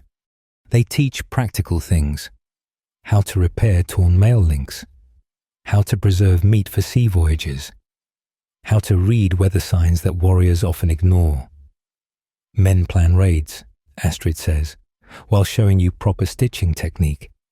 Women plan survival. Guess which matters more in the long run? She has a point. You notice the settlement's women control more than outsiders might think. They manage food stores, craft tradable goods, and most importantly, keep genealogies and alliances straight in their heads. When Ragnar needs to know if raiding a particular Irish monastery might anger distant cousins, he asks his wife. The island plans solidify over winter. Maps drawn from memory are compared, argued over, redrawn.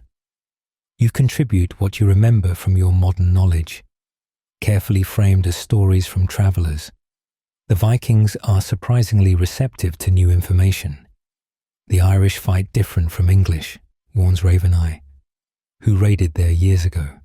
Wilder, more like us, and they hold grudges across generations.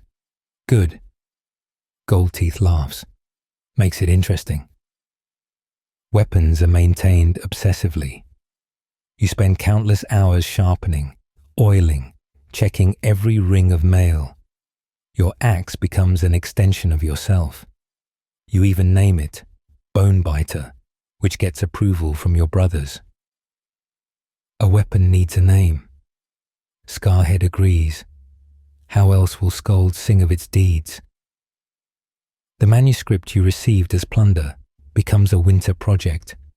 You can't read Latin, but you carefully trace the illuminated letters, trying to understand the minds that created such beauty. One margin shows Vikings attacking a monastery. The artist drew you as literal demons with horns and tails. Accurate, tooth-grinder jokes when you show him. Except my tail's longer. Midwinter celebrations break the monotony. The great feast of Yule stretches for days, with sacrifices to ensure spring's return. You participate in the rituals with growing comfort. The old gods make as much sense as anything in this world. A boar is sacrificed to Freya. Its blood used to consecrate weapons for next year's raids. You stand in line with your axe, watching the Gothi priest work. When your turn comes, he pauses. Bearshirt's grandson, he muses. The gods watch you closely. Your grandfather walked between worlds. You walk between times. You freeze. Does he know? But he just smiles and bloods your axe, moving on to the next warrior. Winter's end approaches like a distant drum. Ice breaks in the fjord. Days grow longer. The talk turns from survival to violence, from mending to raiding. You realize you're looking forward to it. The danger, the sea, even the fighting. Ireland, Ragnar announces at the final winter feast. 3 ships this time, 60 warriors. We leave when the ice clears fully. The hall erupts in cheers. You raise your horn with the rest, already tasting salt spray and Irish gold. Winter has changed you. You're not just physically harder. You understand these people now. Their humor, their values, their matter-of-fact approach to violence. You're becoming one of them. And the strangest part? It feels right. The challenge comes at the worst possible time. You're helping load ships for the island raid when Crowfeeder appears, still bitter about that English sword from last season. His timing isn't coincidental. He's waited all winter, until you're valuable enough that killing you would actually hurt Ragnar's plans. Wolf drunk, his voice carries across the beach like a battle horn. I name you thief and coward. You took silver that belonged to my ship. Face me, or be known as nothing man forever. The loading stops. Every eye turns to you. In Viking society, this is checkmate. Refuse, and you're socially dead. Accept, and you might be physically dead. Either way, Crowfeeder wins. What silver, you ask? Buying time while your mind races. The monastery gold from my kill count. You claim men I wounded. My axe tasted their blood first. It's nonsense, but that doesn't matter. He's created a grievance that demands satisfaction. Scarhead starts toward you, but Goldteeth holds him back. This is your fight now. I accept, you hear yourself say. Tomorrow dawn, unless you're too afraid to wait. Crowfeeder grins. Tonight, now. Let the gods judge while they're still watching. Shit, he's prepared for this. Probably spent all winter planning. You're covered in tar from ship repairs, exhausted from loading. But backing down now would be worse than dying. Holmgang rules, Ragnar announces, materializing like a disapproving parent. First blood or death, challenger's choice. Death. Crowfeeder says immediately. Of course, the Holmgang square is marked out with hazel rods on the beach. 3 shields each, weapons of choice. The entire settlement gathers, work forgotten. This is better than any Skald's tale. Two berserkers fighting over stolen gold and wounded pride. You strip to the waist despite the cold, muscles rippling with scars you've earned, and some you apparently inherited. Crowfeeder does the same. He's bigger than you, older, with the kind of build that suggests he eats other Vikings for breakfast. Weapons, the law speaker calls. You choose Bonebiter and a long seax. Crowfeeder hefts a two-handed axe that could split a tree. The crowd murmurs, reach versus power, speed versus strength.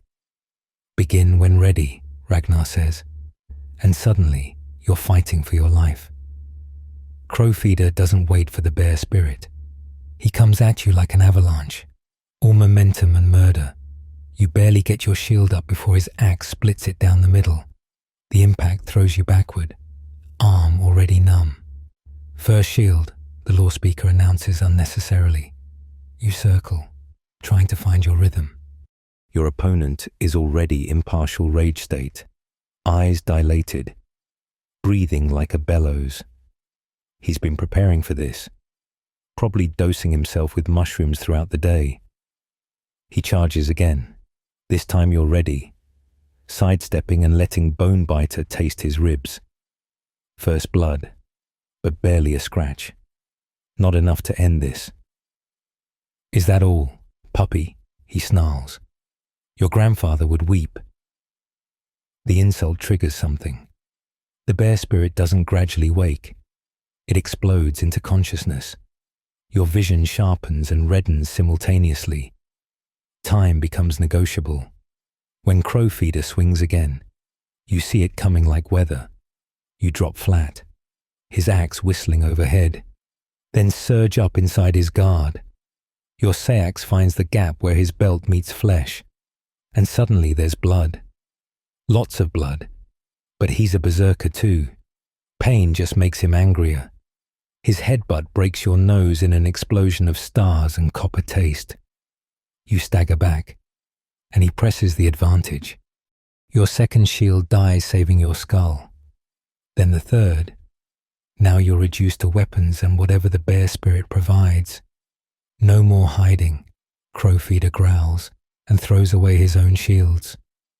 What follows is less duel than mutual attempted murder. You've trained all winter for control, for riding the edge of rage, but there's no edge here, just two berserkers trying to paint the beach with each other. His axe opens a line of fire across your chest. Your seax finds his thigh, hitting something important from the way he suddenly limps. You trade blows that would kill normal men, kept standing by fury and stubbornness. The crowd has gone silent. This isn't the usual holmgang where fighters dance around preserving shields. This is old school, mythic violence, the kind skalds sing about. Crowfeeder overextends on a massive swing meant to split you crown to crotch. The bear spirit sees opportunity and takes it. You step inside the arc, driving Bonebiter up under his ribcage with every ounce of your enhanced strength. The impact lifts him off his feet.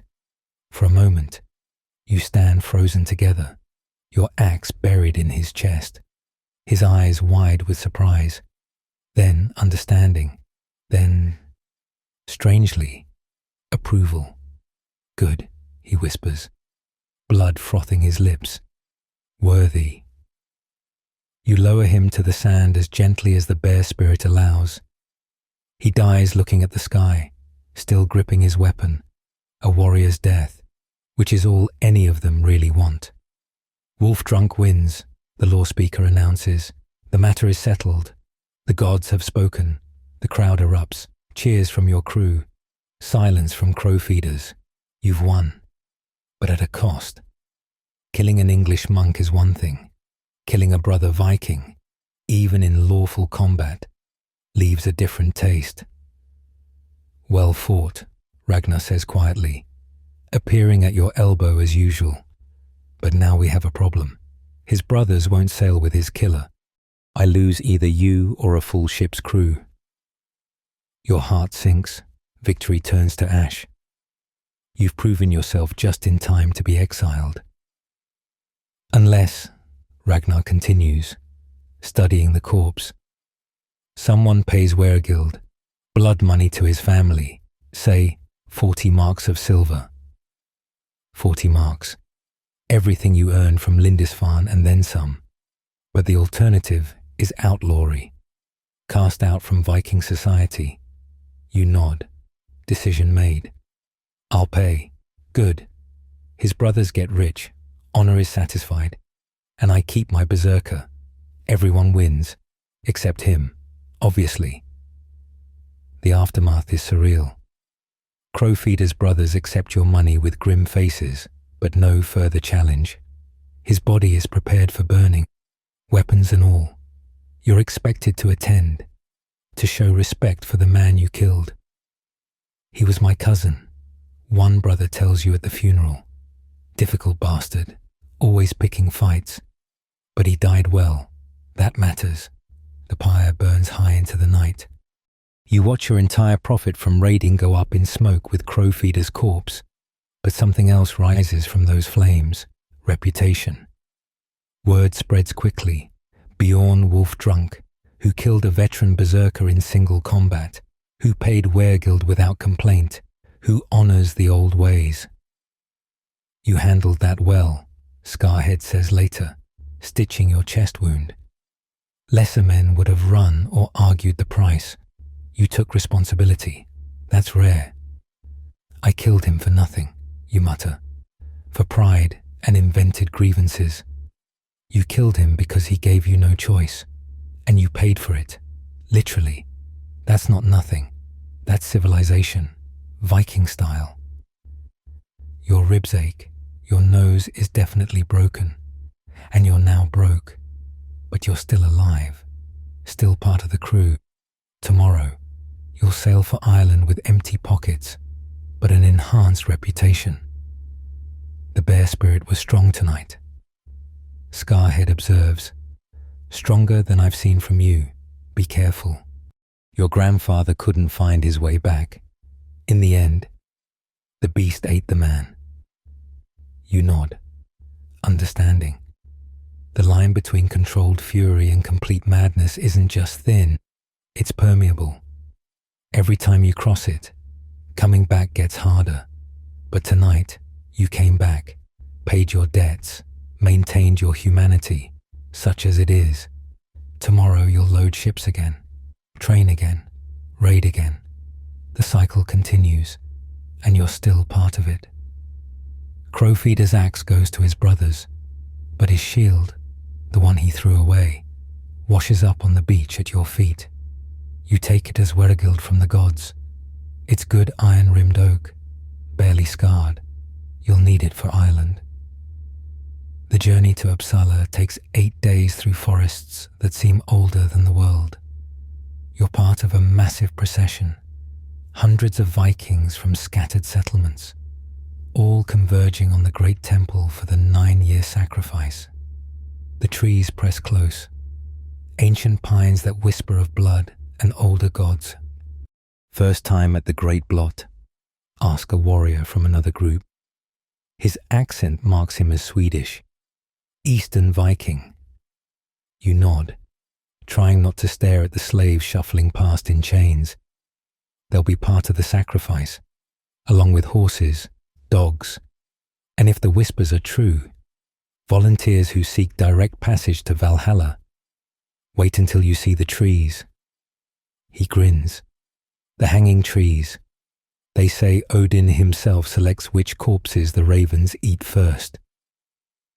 Your stomach turns, but you keep walking.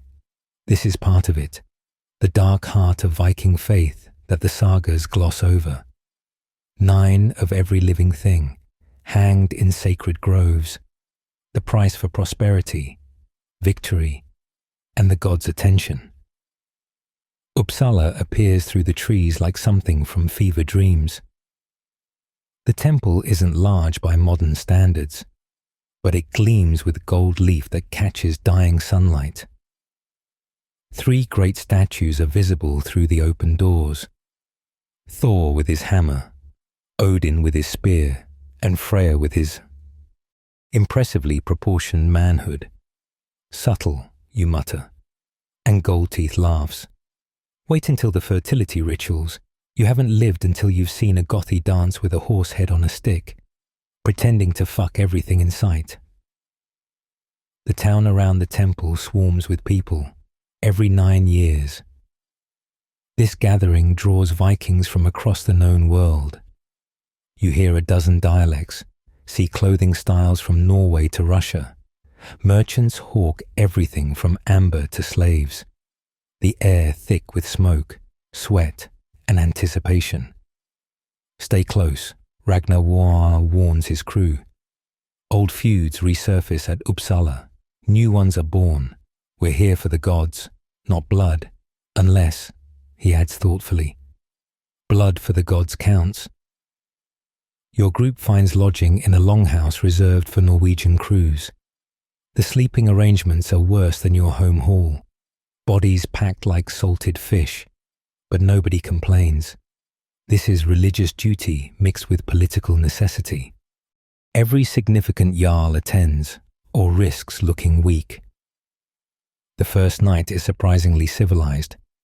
Feast halls overflow with meat and mead. Skalds compete for attention, and old friends reunite with enthusiastic violence. You watch two jarls greet each other with a hug that turns into impromptu wrestling, both laughing as they try to break ribs. Tomorrow the rituals begin. Scarhead explains, already deep in his cups. First the procession, then the choosing, then he makes a hanging gesture. You want to ask more, but a commotion erupts nearby. A young man, barely bearded, stands on a table shouting about Valhalla and glory. He's volunteering for sacrifice, drunk on mead and religious fervor. Fool, someone mutters. Waste of a warrior. Or the ultimate warrior, another argues. He'll feast with the Einherjar tonight while we're still mucking in Midgard's dirt. The theological debate that follows makes your head spin.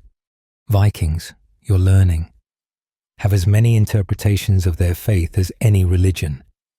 Some see the sacrifice as purely transactional. Give goods, get favor. Others believe in deeper mysteries, in becoming one with the gods through death. Mourning comes with drums, not war drums. These are deeper, older, setting a rhythm that seems to come from the earth itself. The procession forms outside the temple, and you're swept along in a river of humanity.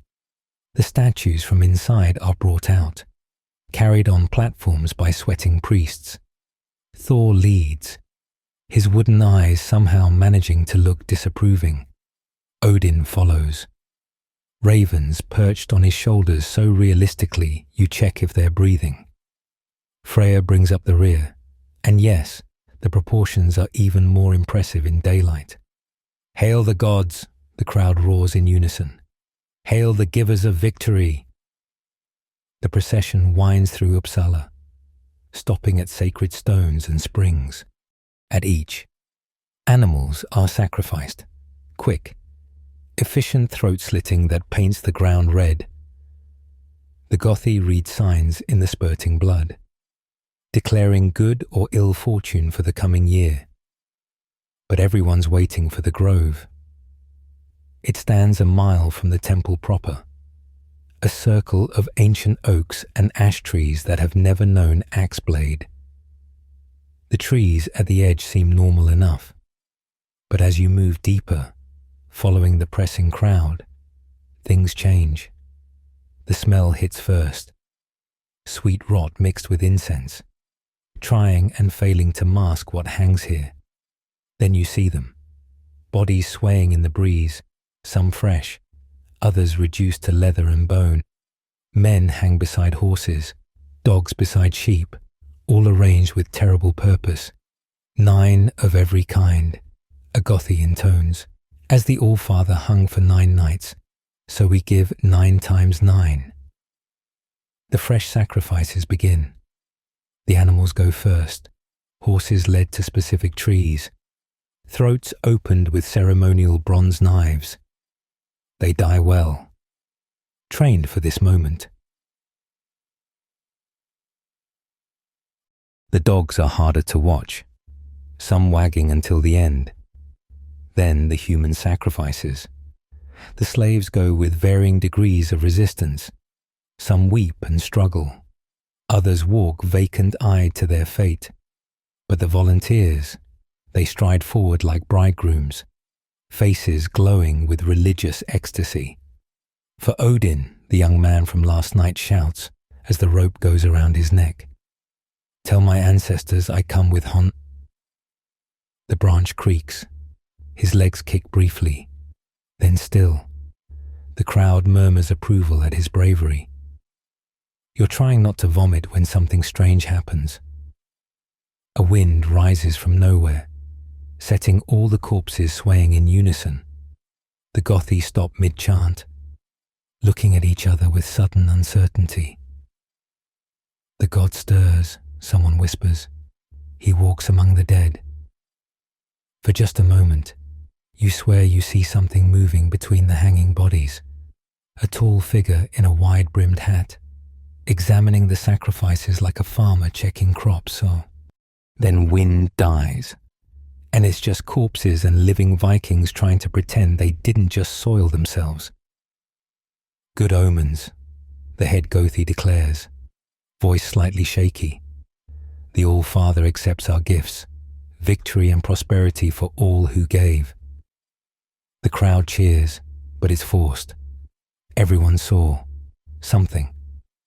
In the days that follow, you'll hear a dozen versions, a trick of light, mass hysteria, or maybe, just maybe, the gods showing themselves to those who feed them so well. The festival continues for 8 more days, more sacrifices, though none as dramatic as that first day. Political meetings where jarls plot raids and alliances, religious ceremonies that range from solemn to actively disturbing. You participate where required, observe when possible, and try to process what you're seeing. This isn't the sanitized mythology of modern books. This is raw, primal faith that demands blood and delivers something, power, purpose, or just shared delusion. Thoughts? Ragnar asks on the final night, finding you staring at the temple's golden roof. I don't know, you answer honestly. The gods feel real here, but so does the madness. He nods approvingly. Both can be true. The gods are mad.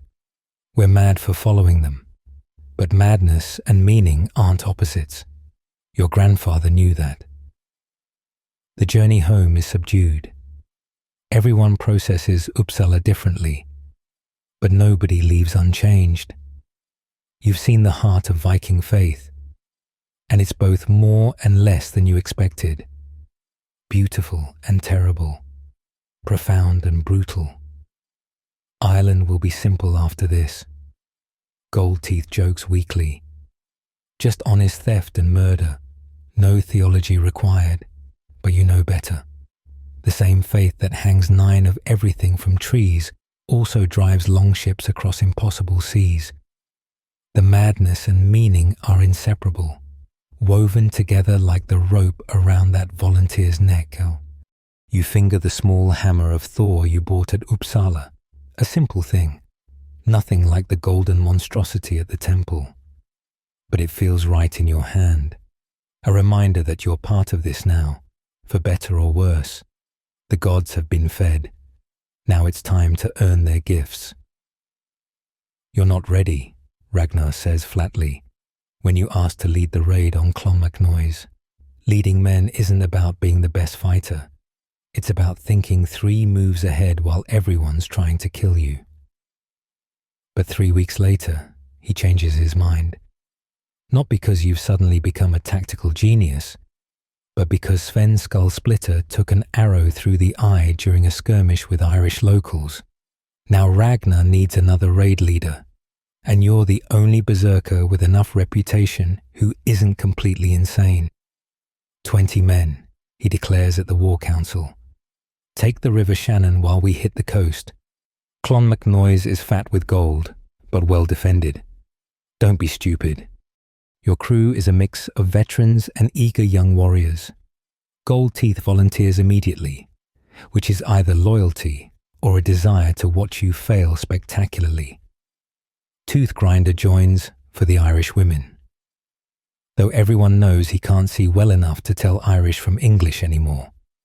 The rest are solid fighters who respect your grandfather's name enough to follow you. First rule of leading. Scarhead advises the night before departure. Make decisions fast. Wrong choices kill men, but hesitation kills more. The island coast appears grey and unwelcoming, curtained with rain that hasn't stopped since you left Norway. Your single ship splits from the main fleet at the Shannon mouth, turning into the river while Ragnar's force continues south. Current strong, Star Watcher observes. We'll need to row hard, or half the men row, half rest. You interrupt, making your first command decision. Switch every hour, save strength for the monastery. He nods approval, and you feel a small surge of confidence. Maybe you can do this. The Shannon is nothing like Norwegian fjords. It's brown, wide, and full of things that want to kill you. Irish raiders shadow your progress from the shoreline, waiting for opportunities. Twice you have to beach the ship to chase them off before they can organize a proper attack. Should have brought more men. One of the younger warriors mutters after the second skirmish. More men means slower ship. You reply, trying to sound confident. Speed is life on rivers. 3 days upriver, you reach Clonmacnoise. The monastery squats on the eastern bank like a stone toad, surrounded by high walls that speak of previous Viking visits. This won't be like Lindisfarne's easy pickings. Thoughts? You ask Gold Teeth, deferring to experience. They've seen us coming. Look, no smoke from the kitchen fires. They're either gone or ready. He spits in the river. Either way, we're here. Might as well knock. You divide your forces. 10 men will hit the main gate, drawing attention. You'll lead the other 10 over the north wall where it's lowest. Simple plan, which is good, because complex plans die fast in combat. Remember, you tell your men. Trying to channel Ragnar's authority. We're here for gold, not glory. In grab out. Anyone who stops to play hero answers to me. The attack begins at dawn. Your gate team, led by Tooth Grinder, makes spectacular noise, war cries, shield banging, enthusiastic profanity in 3 languages. Meanwhile, you're scaling the north wall with rope and iron hooks, praying the Irish haven't posted guards. They have. A young monk peers over just as Gold Teeth reaches the top. His eyes go wide, mouth opening to scream warning. Gold Teeth's hand axe splits that scream in half, but the damage is done. Bells start ringing across the compound. Move, you roar, hauling yourself over the wall. Form up on me. The monastery explodes into activity. These aren't terrified Lindisfarne monks. These are Irish warrior monks who faced Vikings before. They pour from buildings carrying actual weapons, faces grim with determination. Your first leadership crisis comes immediately. The treasury is visible across the courtyard, but reaching it means fighting through 30 armed defenders. Or you could hit the scriptorium to your left. Easier pickings but less valuable. The books, you decide, remembering Uppsala's lesson that quick decisions matter more than perfect ones. Gold's no good if we're dead. Half your men look disappointed, but they follow. The scriptorium doors splinter under your axes, revealing the usual collection of panicked scribes and illuminated manuscripts. But also, surprisingly, a chest of silver coins, payment for commissioned books, maybe grab everything, you order, especially an arrow sprouts from the doorframe beside your head. The main force of defenders has arrived, and they're competent archers. Your position is about to become untenable. Shield wall, you bellow. Back to the wall. This is where Vikings excel. Your 10 men lock shields and start a fighting retreat, methodical and deadly. The Irish press hard but can't break your formation. You're almost feeling confident when everything goes wrong.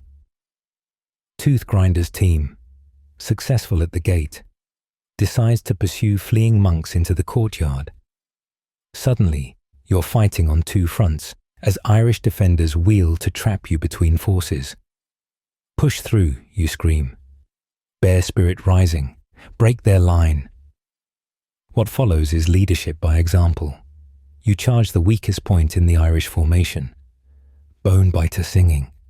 Your men follow because berserkers running full tilt at enemies tend to create their own momentum. The Irish line wavers, breaks. You burst through into open ground, most of your men still with you. Toothgrinder's team is pinned near the chapel, taking casualties. Another decision point. Save them and risk everything, or cut losses and run. Goldteeth, get our men to the ship. You order. Start loading. If we're not back when you're done, leave. You're staying? He looks at you like you've gone full grandfather. Can't leave men behind. Not on my first command. Go. Taking 3 volunteers, you charge back into the monastery. The Irish, thinking all Vikings are fleeing, have surrounded Toothgrinder's survivors.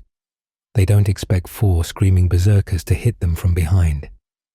The rescue is brutal. Close quarters work. You lose one of your volunteers to an Irish spear, but manage to break Toothgrinder's group free. Together, you flee for the boats, carrying wounded, pursued by increasingly organized Irish forces. Row, you bellow, as the last man tumbles aboard, like Loki himself is chasing. Arrows rain down as you pull away from shore. Several find marks, but Viking mail earns its reputation. The Irish pursuit stops at the riverbank, content to let you leave with lighter pockets than planned. Miles downriver, you finally assess the damage. 3 dead, 5 wounded, and modest plunder by Viking standards. Your first command is, objectively, a failure. But you came back for us, Toothgrinder says, nursing a gashed arm. Ragnar would have calculated losses and left. You're your grandfather's blood, sure enough. The men murmur agreement. You've lost gold, but gained something harder to quantify. Loyalty. These men will follow you again, not because of your name, but because of your choices. Lucky the Irish couldn't organize faster, Goldteeth observes. Next time, hit hard and leave harder, but he grins.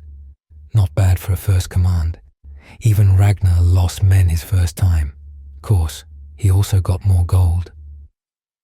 The reunion with the main fleet brings mixed reactions. Ragnar studies your modest plunder, notes your casualties, and renders judgment. Acceptable, he says finally. Barely, but you brought most men home and bloodied Irish noses. Next time, remember, leadership isn't about being loved, it's about success.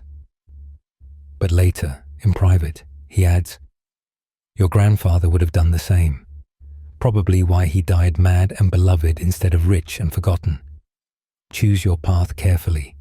Wolf drunk. That night, your men share their plunder equally. Though it's not much, they also share stories, already exaggerating your rescue charge into legend. You've learned the weight of command, heavy as mail, sharp as consequences. To Wolf drunk, Toothgrinder raises his horn. Who thinks men matter more than gold? Terrible quality in a Viking, someone jokes. best quality in a leader. Another counters. You drink to hide your expression. You're not sure which they're right about, but you know this. Command has changed you. The bear spirit now shares space with something else, responsibility.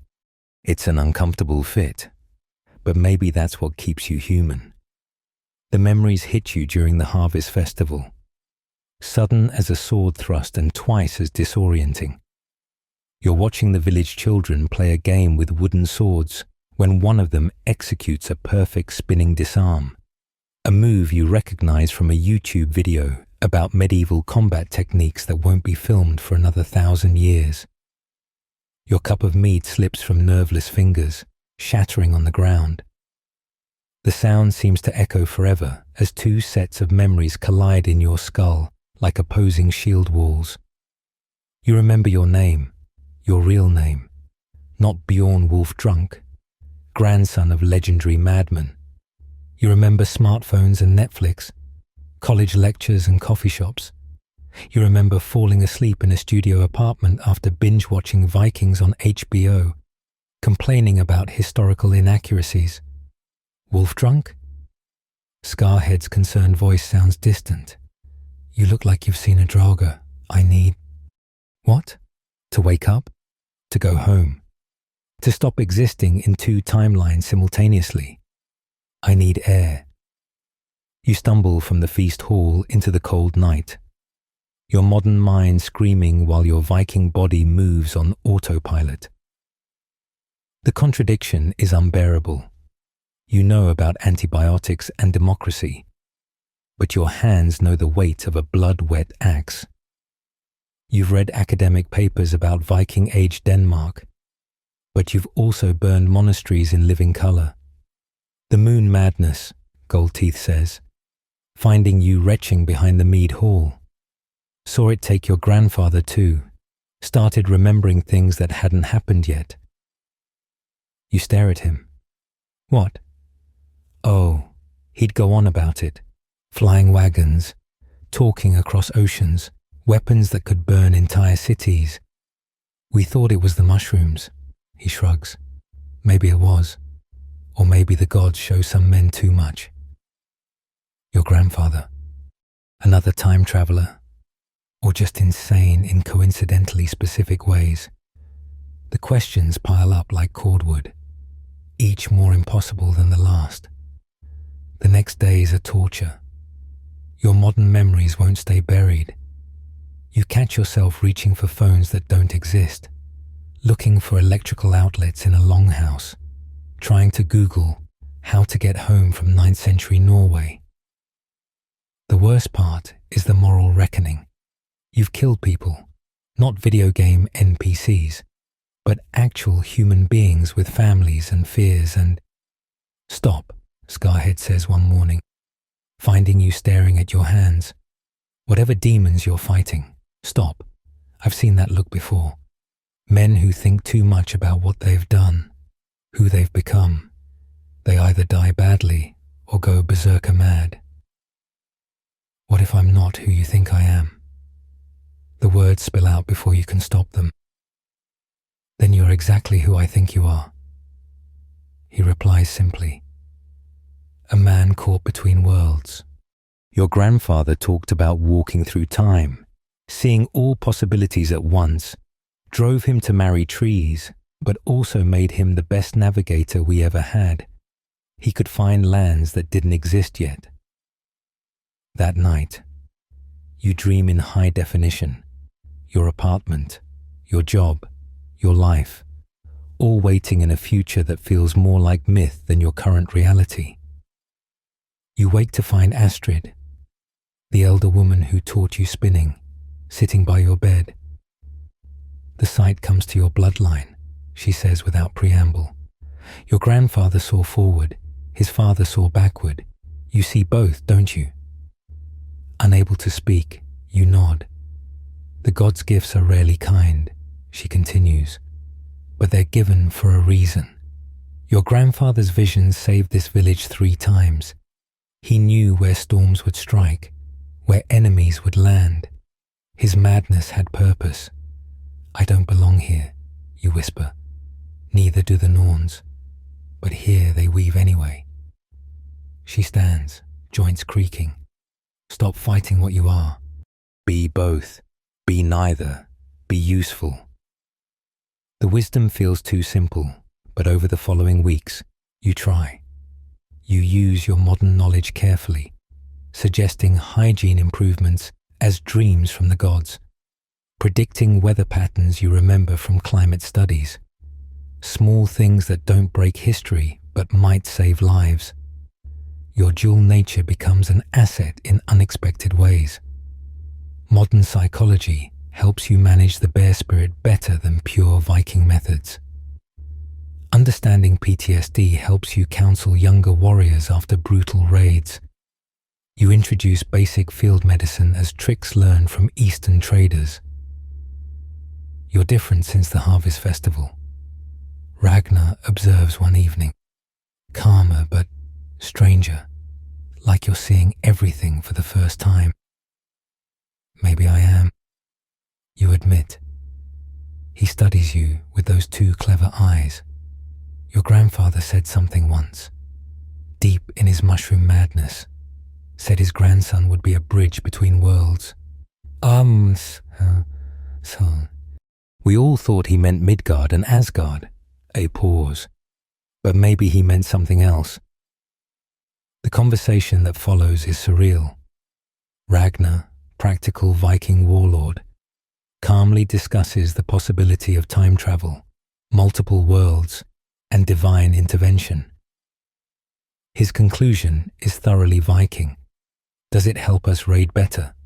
Then who cares where you're from? But caring is exactly your problem. You know what's coming. The great heathen army, the conquest of England, the gradual conversion to Christianity. You know which of your friends will die, which will thrive, which will vanish into historical obscurity. The knowledge is poison, sweet as mead and twice as dangerous. Teach me. Star Watcher requests one day, after you accidentally mention that the earth circles the sun. Your grandfather's knowledge, someone should carry it forward. So you do, carefully. Navigation improvements that won't be discovered for centuries. Mathematical concepts dressed in skaldic poetry. Always with the caveat that these are dreams, visions, divine madness. The Vikings accept it more readily than you expected. Their worldview already includes prophetic dreams and God-touched madmen. Your combat effectiveness actually improves once you stop fighting your nature. The modern mind provides tactical analysis while the Viking body executes. You become eerily effective at predicting enemy movements, partly training, partly because you've seen every Viking movie ever made and know the tropes. You're becoming like him. Goldteeth mentions after you successfully predict an Irish ambush. Your grandfather, seeing patterns where others see chaos. The comparison should worry you. Your grandfather died insane, fighting trees and speaking to ghosts of the future. But maybe that's not madness. Maybe it's the price of existing in multiple timelines simultaneously. One night, deep in mead and honesty, you tell Scarhead everything. Your real origin, your true time, the world you left behind. He listens without interrupting, then says, "So you're possessed by a future spirit, or you're a god's joke, or you ate bad mushrooms 2 years ago and never came down." He shrugs, changes nothing. You fight beside us, you bleed beside us, you're one of us. The rest is just details. His simple acceptance breaks something loose in your chest. You stop trying to choose between being modern or Viking. You're both, impossible as that seems. A temporal paradox wrapped in fur and iron, carrying future knowledge and past sins in equal measure. The bridge between worlds, you murmur, remembering Ragnar's words. Just don't marry any trees. Scarhead advises. That's where your grandfather went wrong. trees can't appreciate good poetry. You laugh, really laugh, for the first time since the memories returned. You're still trapped in the wrong century, still carrying the weight of anachronistic knowledge, but you're also Bjorn Wolf Drunk, Viking raider, Berserker, keeper of impossible memories. Both, neither, useful. The moon rises over the fjord, and somewhere in its light, you swear you see your grandfather's spirit, nodding approval. Or maybe it's just another symptom of temporal madness. Either way, you raise your horn in salute to bridges between worlds, to useful madness, to the impossible existence you've learned to call life. Tomorrow, you'll help plan next season's raids with knowledge from history books. Tonight, you drink with men who've become brothers despite the centuries between you. The contradiction no longer tears, it just aches, constant but bearable. You are what you are, a man out of time, making the best of it. The morning of your final test arrives wrapped in freezing fog and the sound of clashing steel. Ragnar has called for a massive raid, not just monasteries this time, but the fortified town of York itself. Every able warrior from 3 Jarl's territories masses on the beach.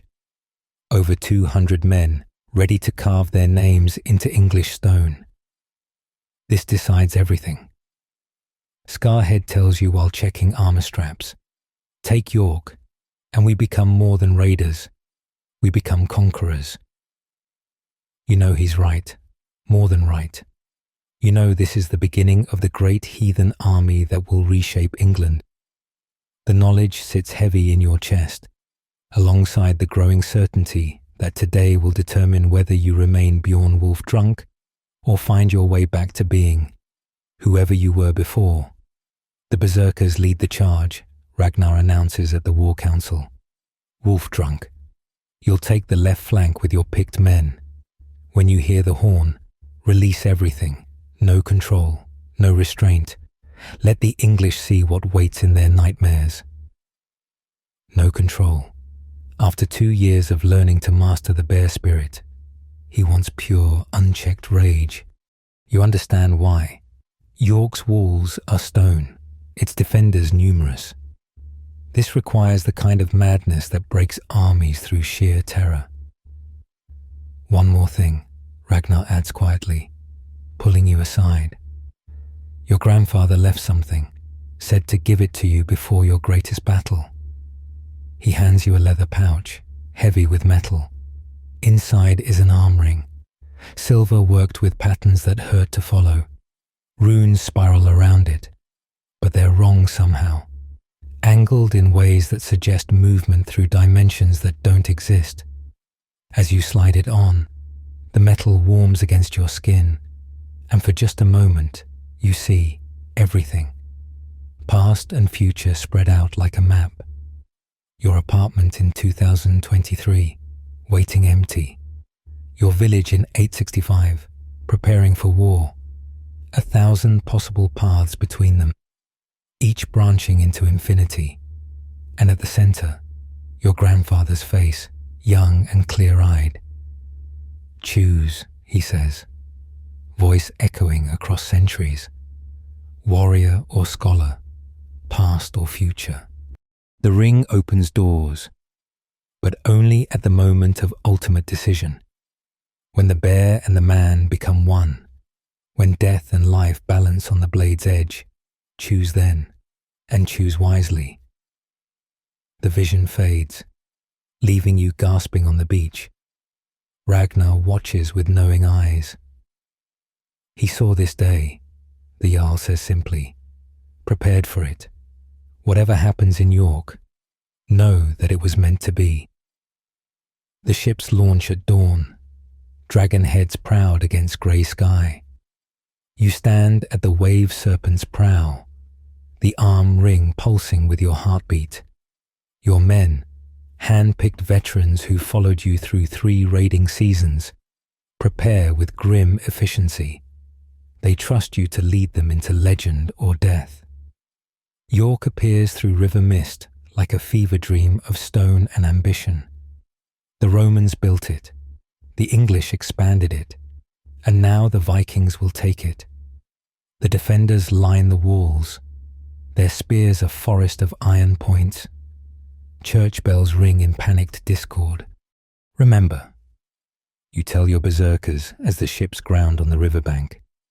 Today we don't hold back. Today we become the storm itself. Goldteeth grins, already breathing in the berserker pattern. About time.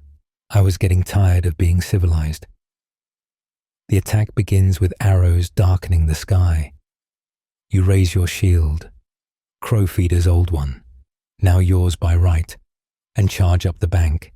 Your men follow, screaming war cries that blend into one terrible roar. The English have prepared killing grounds before their walls, ditches lined with stakes, oil-soaked wood ready to burn, archers positioned for maximum casualties. It's professionally done, meant to break any normal assault. But you're not normal. None of you are. The horn sounds, and you release everything. The bear spirit doesn't just emerge. It explodes outward like a living thing. Your vision goes red-black. Time becomes negotiable, and your body moves with inhuman grace. You leap ditches that should be impossible. Dodge arrows that haven't been fired yet. Strike with strength that splinters shields and the arms behind them. Your berserkers follow your lead, each lost in their own divine madness. You hit the English lines like a hammer on glass. Men flee rather than face what you've become. Not warriors, but forces of nature wrapped in iron and fury. The battle becomes a series of snapshot moments. Your axe cleaving through a commander's helmet, spraying gore across stone Goldteeth beside you, laughing as arrows bounce off his mail.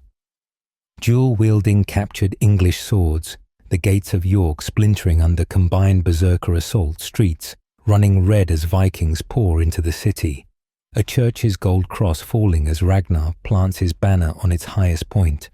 Through it all, the arm ring burns against your skin. Each death, each moment of pure violence, seems to charge it with terrible purpose. You can feel the paths between worlds thinning, reality becoming negotiable. The climax comes at York's heart. The English make their last stand in the old Roman Forum. 100 men formed in a desperate shield wall. You should wait for support, for regular warriors to exploit the gaps you've created. Instead, you charge alone. What happens next exists outside normal time. You move through their formation like death itself. Bonebiter singing its terrible song. Men fall before they can raise weapons. Your body takes wounds, a spear through your shoulder, a sword across your thigh. But the bear spirit doesn't care. Pain is just information, and rage is stronger than mortality. When you finally stop, breathing like a bellows, the English resistance is broken. Survivors flee or kneel. York is yours, Viking territory now. First jewel in what will become the Danelaw. But the cost? You stand in the forum's center, blood pooling at your feet, yours and others mixed beyond separation. The bear spirit retreats slowly, reluctantly, leaving you aware of every wound, every life taken. The arm ring pulses with gathered power, and suddenly you understand. This is the moment. The balance point between bear and man, between past and future. Your grandfather's gift activates, showing you the paths. Stay and become a Viking legend. Lead the great heathen army, conquer kingdoms, die eventually in some glorious last stand that skalds will sing about for generations. Your modern memories will fade, consumed by the beast you've learned to ride. Or step sideways through time, return to your apartment, your life, your world. But you'll return changed, carrying the weight of every life taken, every brutal lesson learned. The scholar who wanted authentic Viking experiences will get more authenticity than any human should bear. Wolf drunk. Scarhead's voice breaks through your trance. He's wounded but grinning, covered in other men's blood. You did it, you mad bastard. You broke them alone. Your men gather around, cheering, clapping your shoulders. These brothers in blood who followed you through madness and triumph, behind them. Ragnar approaches with something like pride in his eyes. The Skalds will sing of this day, he declares. Bjorn Wolf Drunk, who broke York's walls with fury alone, your grandfather would be proud. The arm ring burns hotter. Choose, it seems to whisper. Choose now, at the moment of greatest triumph and deepest horror. Choose who you are, who you'll become. You look at your blood-drenched hands, at your celebrating brothers, at the conquered city that history says was always meant to fall. You think of coffee shops and computers, of central heating and modern medicine. You think of Scarhead's patient teaching, Gold Teeth's loyal friendship, the village that became home, the paths spread before you, each real, each permanent. The bear spirit coils in your chest, waiting to see which world it will inhabit. Your grandfather's ghost seems to nod from the corner of your vision, approving of whatever choice you make. The arm ring reaches critical heat, reality bends, and you close your eyes and make your choice. The arm ring shatters like winter ice, each fragment carrying a different future into the void. The sound echoes across timelines, and for one impossible moment, you exist in both worlds simultaneously. You see your apartment, dusty and waiting, bills piled behind the door. You see the feast hall, warriors raising horns to toast your victory, both real, both calling. Then you open your eyes, and you're still standing in York's blood-soaked forum. But something fundamental has changed. The paths haven't closed, they've merged. You remain Bjorn Wolf Drunk, but with your modern memories intact and crystalline, not torn between two selves, but integrated, whole in a way that should be impossible. The bridge holds, you whisper, understanding flooding through you. Your grandfather didn't go mad from seeing 2 times. He went mad from trying to choose. But you found the third option. Be both, fully and without reservation. A Viking warrior who remembers the future. A modern man who's earned his place in the past. Wolf drunk? Scarhead looks concerned. You're bleeding badly. You are. The spear wound in your shoulder pumps red with each heartbeat. The sword cut on your thigh has opened an artery. Wounds that the bear spirit ignored are catching up, demanding payment. Get the healers, Ragnar commands, but you wave him off. Wait. You sink to your knees, not from weakness but from purpose. I need to say something, to all of you. Your Berserker brothers gather close. These men who've become family across impossible centuries. The words come from both yourselves, Viking and modern united. We've taken York, but this is just the beginning. Greater battles come. Wessex will unite against us. The Saxons will learn our ways and match them. Some of you will die. Some will settle here. Take English wives.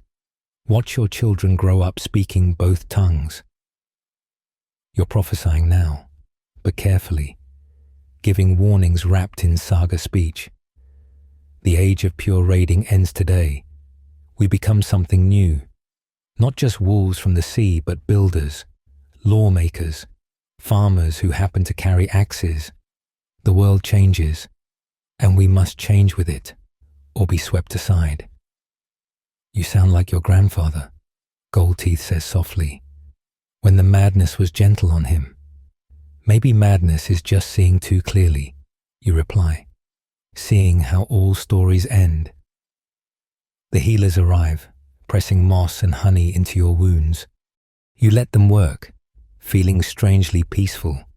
You've made your choice to stay, to fight, to live out this life you've unexpectedly built, but with full knowledge of what you are, what you've done, what comes next. Will you marry a tree now? Scarhead jokes, but there's worry in his eyes. No, you laugh, then wince as it pulls your wounds.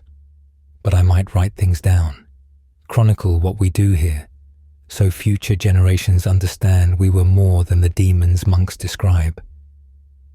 Ragnar kneels beside you, studying your face. You've changed again. The sight has settled on you fully. I know what I am now. You tell him. Viking and other, warrior and chronicler, man of this time carrying memories of another. I choose all of it. The healing takes weeks.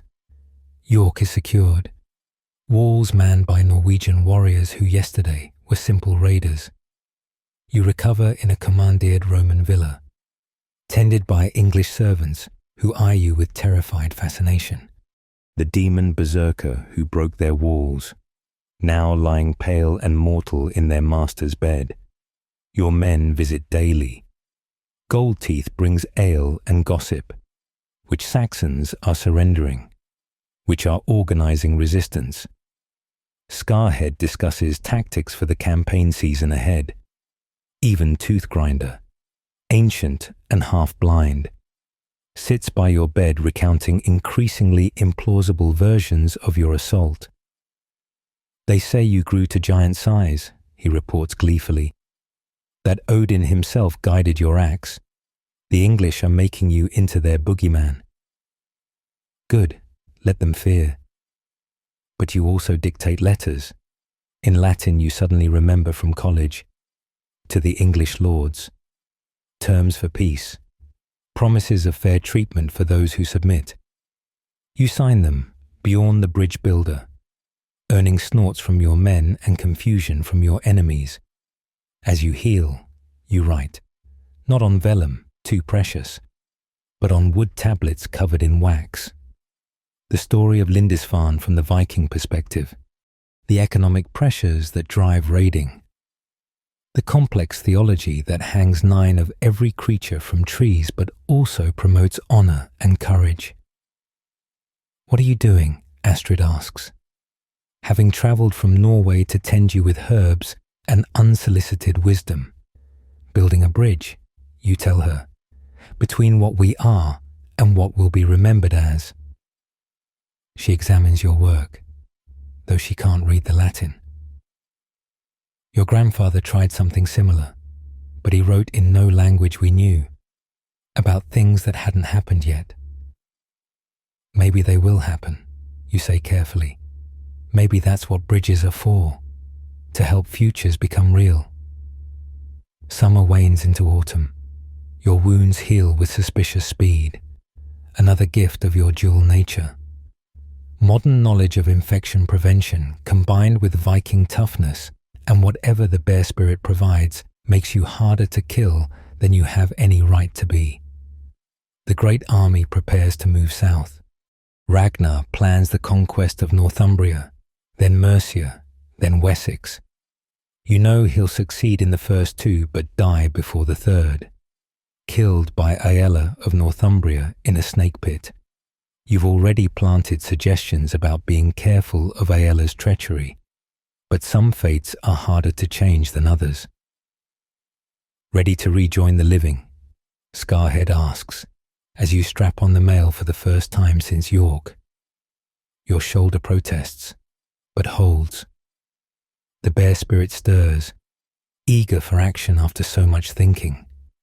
You're different now, still a berserker, but one who fights with purpose beyond glory and gold.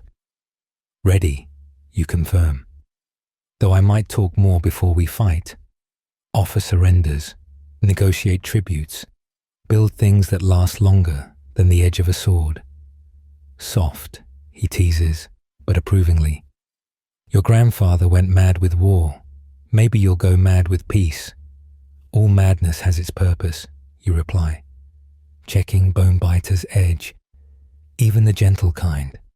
The army marches out of York on a crisp morning, dragon banners proud against English sky.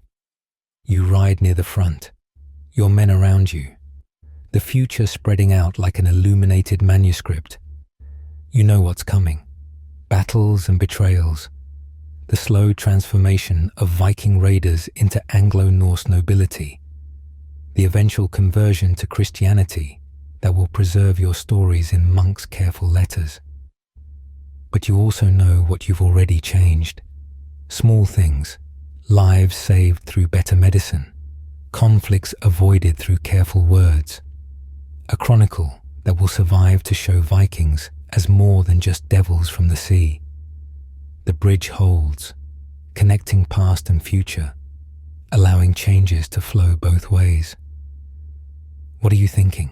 Goldteeth asks, noting your distant expression.